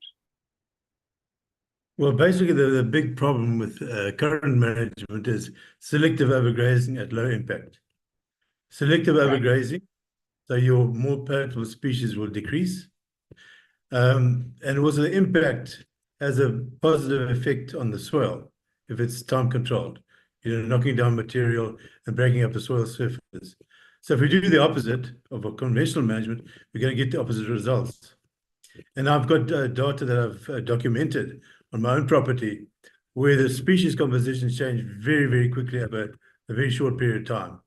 I have a relatively high rainfall, 40 inches, 1,000 millimeters. And with the change in grazing management, it just happened overnight. In fact, one of my monitoring sites, I had 4.5% what I would call palatable species of grasses, which are also more productive. They recover very quickly because they've got a strong root system. But if they continue overgrazed at low impact, then they decrease. So on the one monitoring site, in 1 year, it changed from 4.5% palatable, semi-palatable, to 26% in 1 year. Wow. Wow. I've also changed that very quickly because initially I had so much grass. I grazed at a relatively high density and I moved 4 times a day, but I didn't force the cattle to eat all the grass. And then it changed again in 1 year from 26 to 10%, just in 1 year. So I find the more palatable, more productive grasses are the ones that are being favored now with the high density grazing, as opposed to the less palatable grasses, which are also the poorer root system, I believe. Which is stimulating them to grow more as long as you don't keep them on that ground too long. Exactly, it's about time, but it's about competition, you see. So if you create the conditions, the grasses, the more palatable grasses, more productive grasses require better soils. So if that is what you're creating, then they will increase. Yeah, we got a lot of indigenous species come up, and some of which even experts we brought in from the outside didn't recognize, just by improving that that soil health. Yeah, I've Exactly. heard It's all about the soil. It's all about the soil. Yeah. And time. Yeah, Right. and I'm just going to jump in with a question, again, just, you know, about diversity and resilience, but not about the plants and the soil here, but about selecting for those, the cattle that you were talking about and that we saw when I was with you in Zambia, Johan, and we were looking at the ticks. And it was interesting how we could see some animals that were just loaded with ticks. And conventional thinking is, you know, dip that animal. That animal is like, you know, it's gonna create a disaster. They're like a magnet of ticks. Talk to us a little bit about that, about when you're looking at resilience and ticks in your cattle. What are we looking for, and what is actually good? Is that a question for me, Sue? Yes, yes, yes. Because I grew up in a ranching family where we had to dip by law our cattle every week. Because what happened after the Rinderpest, we imported cattle from Tanzania. And they brought East Coast fever with them, which we didn't have. We had tolerasis, but not East Coast fever. So the authorities forced us to dip every week. It was illegal not to dip every week. But we had a plunge dip, and occasionally a calf going through the plunge dip would just about drown. Well, maybe one in 200 calves would have that problem. So we'd pull that calf out, put an ear notch in its ear, and it came back to the dip every week and never ever dipped. Those calves became cows that had never dipped, came to the week every day, no ticks. The ones that were dipped every week came to dip with ticks. So that was a mind opening for me. You see that with cattle, nature is so perfect that animals are born with a pre-immunity. Calves are born with pre-immunity to most tick-borne diseases. So if you don't dip them, they build up their immunity. And if you start dipping them again, they lose the immunity. So you have to have ticks on them all the time to keep their immunity. So not dipping them allows them to keep their immunity, but also by not dipping them, the mechanisms in the body, and I think this is a lot to do with epigenetics, is the mechanisms in the body trigger a reaction and expel ticks and decrease the tick population on the animal itself by not dipping it. And the other very important thing is body condition. Yes. If you have cattle in good body condition, they were able to maintain their health much better. I have cattle in Zambia that I haven't been here long. I've got a herd smaller. I've got cattle 2 years old that have never dipped. Not once. The only problem is if I introduce other animals, I might have a problem. So I've got to be careful about that. Yeah. But they keep their immunity up, and if I keep their body condition up, they will not succumb to any tick-borne disease. But if you dip them, they will. Yeah. Interesting. I agree with that, and you know, it must be many factors. We're breaking the tick cycle, so we really only have to dip twice a year, our communal herd, because they're just not recycling.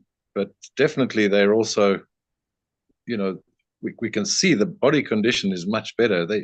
When we bought them, they were like goats. Second generation were bigger, and third generation bigger. So we've proved that even the local breeds, if you feed them properly, they can get big. They can get, you know, fairly much bigger than they were anyway. So I would say better body condition, not bigger. Heavier, but not bigger. better body condition, yeah. But you know, absolutely don't. Why dip if you don't have to? You know, a lot of people say I never experienced in my 7 years of ultra-high density grazing on my property in Croy. I didn't experience a drop in tick population. In fact, I think with my conditions here, the grass I had, I probably had more ticks. But because I hadn't been dipping my calves from 86 and only dipping them occasionally as you would do, I had more ticks, but I could see the difference in individual animals. Some never had ticks on them, and some had more ticks on them. So we can select for tick resistance as well. And that's what I would have done if I still had my property there. Yeah. This really reminds me of some crop farmers experiencing the journey on regenerative ag, where they pull back pesticides, and all of a sudden the pest burden decreases. And it's astounding. But it's the same thing with the plants in terms of immunity and resistance. Yes. It's also the same thing with the plants and the livestock. We've talked about epigenetics and the different changes that will happen with plants. When you start pulling away those controlling chemicals and pesticides and toxins, they begin to behave differently. You begin to see them differently. They express their genetics differently. You see, with sorry, go carry ahead, on. John. No, please. What I was going to say is with conventional selection, we are selecting cattle that become more susceptible to disease because of lack of body condition. And it reminds me of a sugarcane producer in Brazil. I don't know if he's a very interesting person. I can't remember his name now. He's got 20,000 hectares of organic sugarcane. Now for over 20 years, he's been producing it. But he had to go back to the old sugarcane varieties because all the new varieties of crops are bred to use chemicals. Fertilizer, pesticides. Exactly the same with cattle. They were bred to be fed and to be clean of any parasites. Whereas if they're good body condition, they can maintain parasites without getting sick. I have to say though that it takes nerve to take that plunge. When we began 8 months ago, the surrounding farmers were using fertilizers and certainly pesticides quite a bit. So here we were starting on sand without anything except our biology. But you know, once you take the plunge and you say to yourself, "There's no looking back," you figure out how to make it work. Yeah, we've seen a lot of you know, that being proved on. Sebastian Scott runs our cropping section and small farm, so it's just simulating the same thing, integrating livestock, mixed cropping, a lot of agroforestry lines. So he does agroforestry lines and then rotates his crops between that. And you know, he does not. The first thing we advise farmers: stop all the sides, all the herbicides, pesticides, and everything, because once those plants are healthy, I think it's Kempstra who's proved this in the States.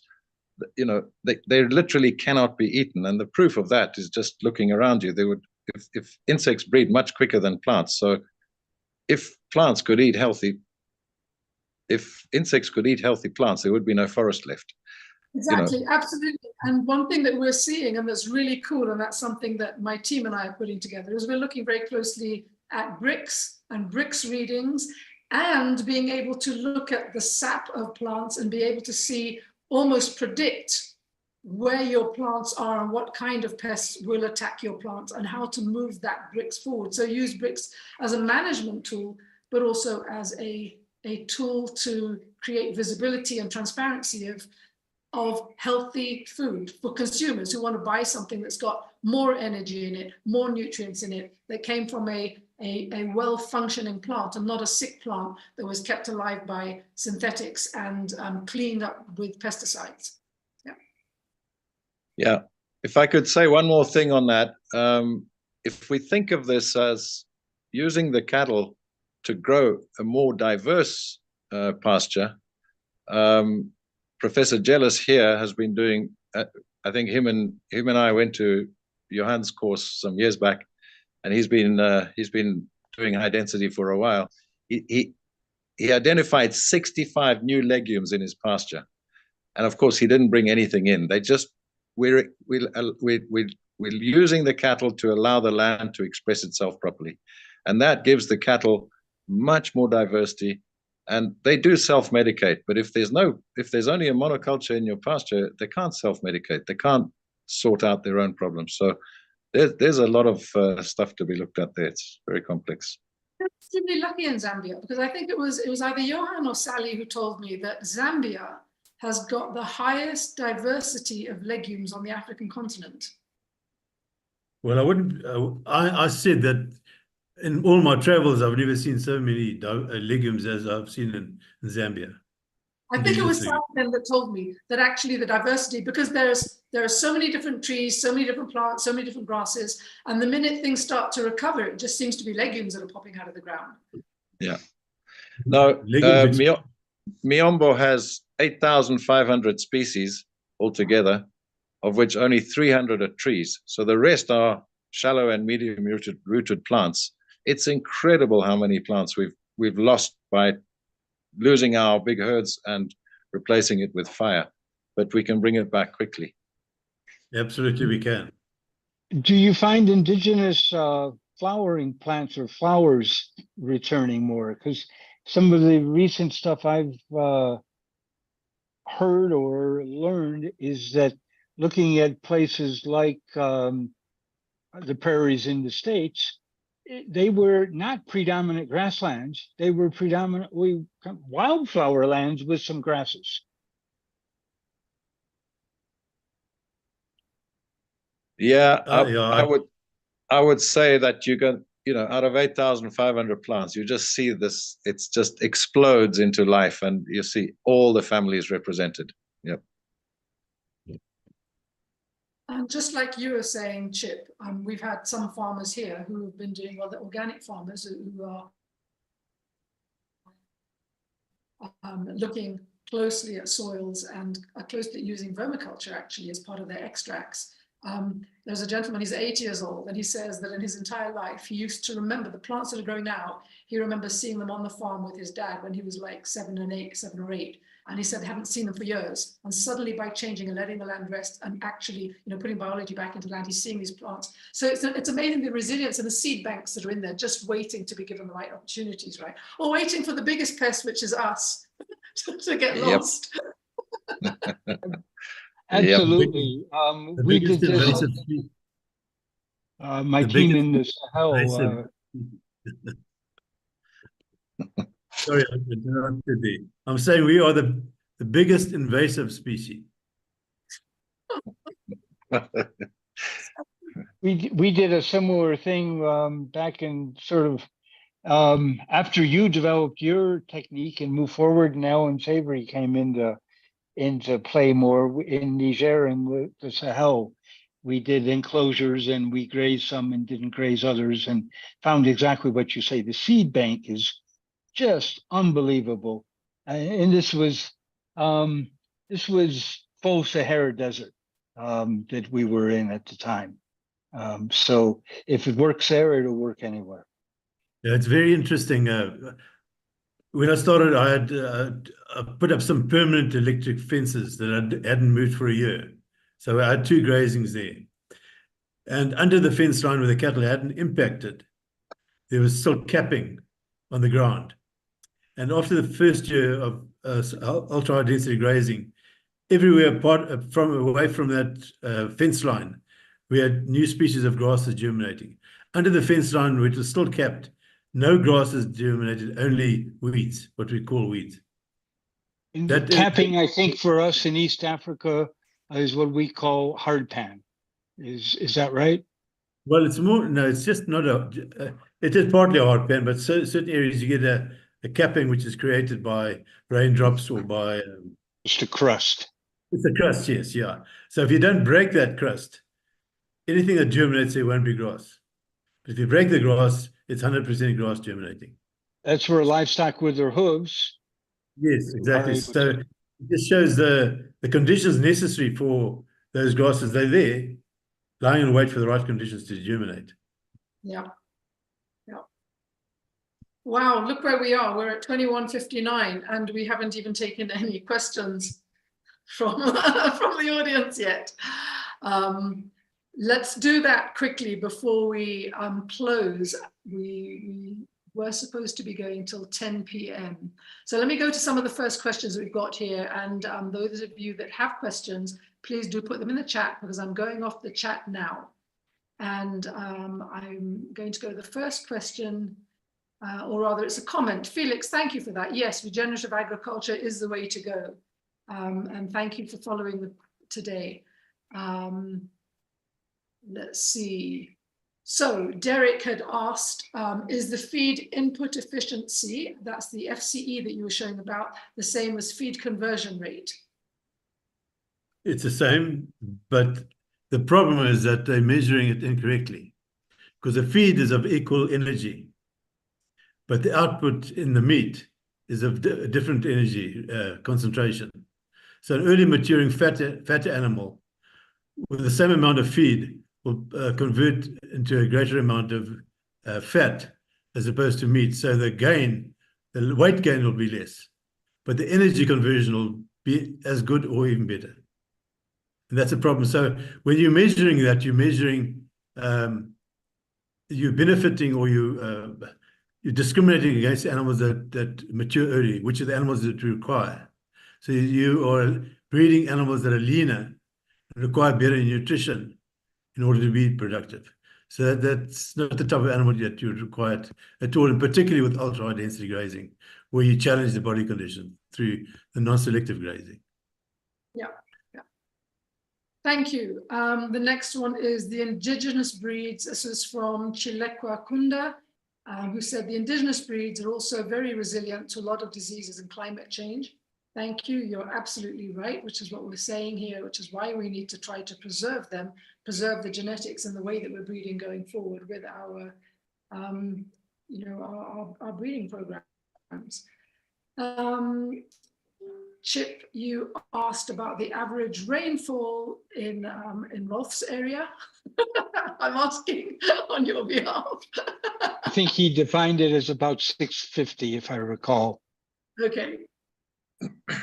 And then you also asked if you've seen wildlife recovering as the grassland regenerates, because that's the other thing as well. I mean, the other thing that I learned about being able to do the kind of strip grazing that Sally was doing is if you're in an area where there's a lot of wildlife, it's almost impossible because you can't leave your animals out there at night, and you can't leave them in places where they're, you have to confine them at night. And that just taking, I mean, maybe both yourself, Rolf, and also Johan can talk about this.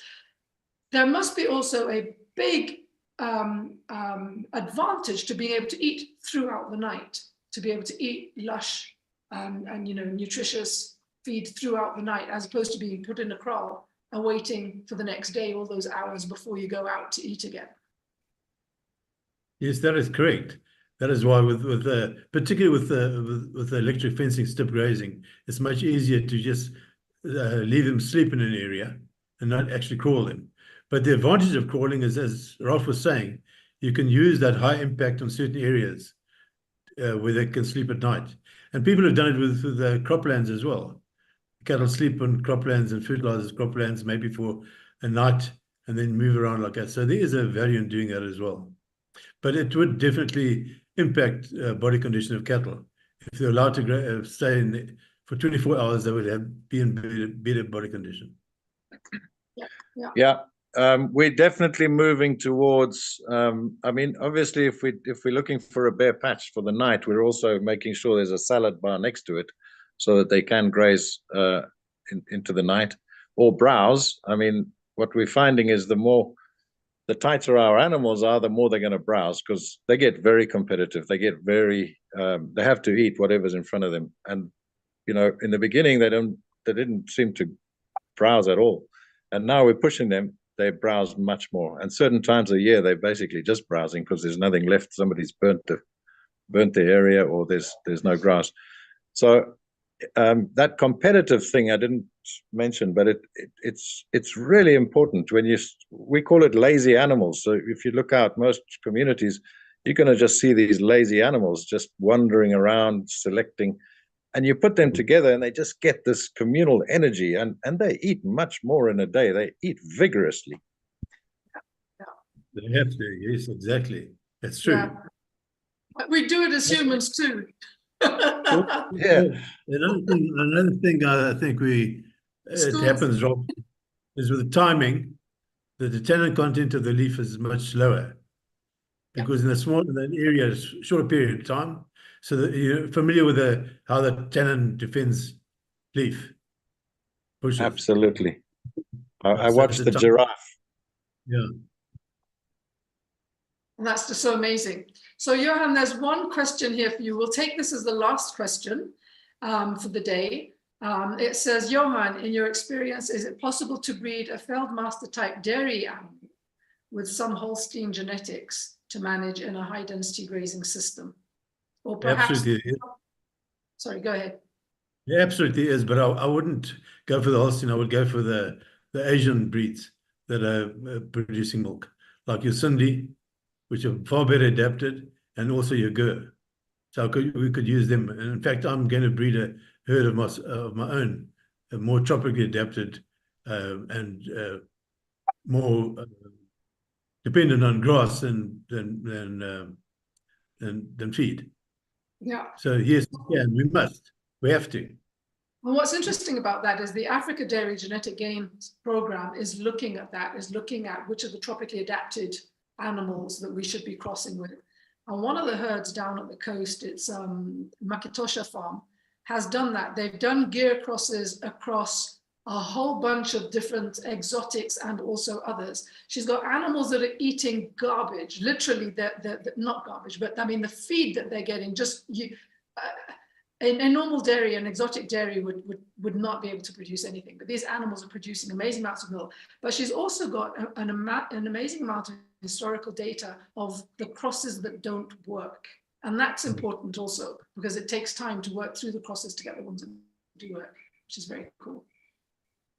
If I can ask one more question for you guys, because you're just so full of information. One of the things we've got anecdotal evidence for and haven't done the analysis yet is when we're growing our biology, we found we need 2.5 to 3% goat manure to provide nitrogen that steams up these piles for our thermophilic phase. Whereas in Nairobi, we were at 27% goat manure. And what we're using for our other substrates are basically a lot of bush and shrubland and leaves. And my feeling is I'm thinking that possibly the trichomes on the leaves are fixing nitrogen. So basically these are leguminous bush that may not be regularly recognized as such, but then could potentially provide far better nutrition than perhaps grass may for livestock. Does that make any sense, or am I out to lunch? Well, it does make sense to me. The things that I experienced with ultra-high density grazing, I could never have believed would happen if I hadn't done it myself. One instance is that earthworms. I'm in a seasonally dry area, 8 months without any rain. And after 2-3 years of ultra-high density grazing, I had earthworms all over my property. Amazing. Yeah, I think also the nitrogen, Seb's getting 16 tons of maize, up to 16 tons of maize without any fertilizer for 22 years. And his secret is to keep, in this part of the world, your nitrogen's all going up in the air, it's volatilizing. So keeping the manure in the ground or getting it there, if you've got a good ecosystem, you're going to have a whole bunch of dung beetles doing that for you. And that's the trick. I just wanted to say that on the wildlife, we're definitely seeing wildlife coming back. They're moving out of the national park into our area because the whole vegetation is sweeter. And it's now becoming a problem because the lions are following them. So we're thinking about having tents now instead of electric fence at night. Okay. Oh dear, it looks like Johan dropped out. It would be terrible to end this session without him in the call. But Am I back? I think I'm back. Oh, you're back! Yay!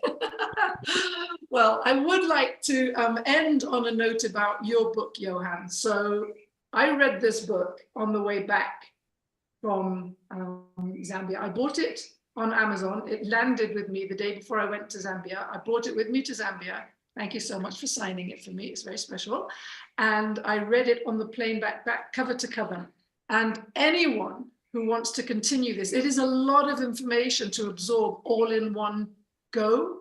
And you can go over and over a webinar like this, which is why we've made it. But this is also a great book that takes you step by step, chapter by chapter, through all of the things that Johan has mentioned. It's available on Amazon. It's called Man, Cattle and Veld. And on that note, I want to thank you all from the bottom of my heart, all of you speakers and panelists. So Johan, thank you, thank you, thank you. Rolf, thank you for joining us. And Chip, thank you too. This has been a great session. It will be available on YouTube for anybody to watch over and over and over. I say we try to immortalize good content by putting it onto YouTube and making it freely accessible. And some of our videos are now being, and our webinars are now being translated into Chinese and shared on mainland China with the regen farmers there. So you just never know where we go. To the audience, thank you. Some of you have stayed for a very long time. We're nearly 11 minutes over. Thank you so much. And I hope you've all got great value. And we look forward to our next session, and we'll keep you posted. So it's bye-bye from me. Bye, Thanks, Sue. Thank you very everybody. much. Sue, Thank you. Bye. Thanks, Johan. great Thanks, to be a Chip. part of you guys. Oh, great honor. Thanks.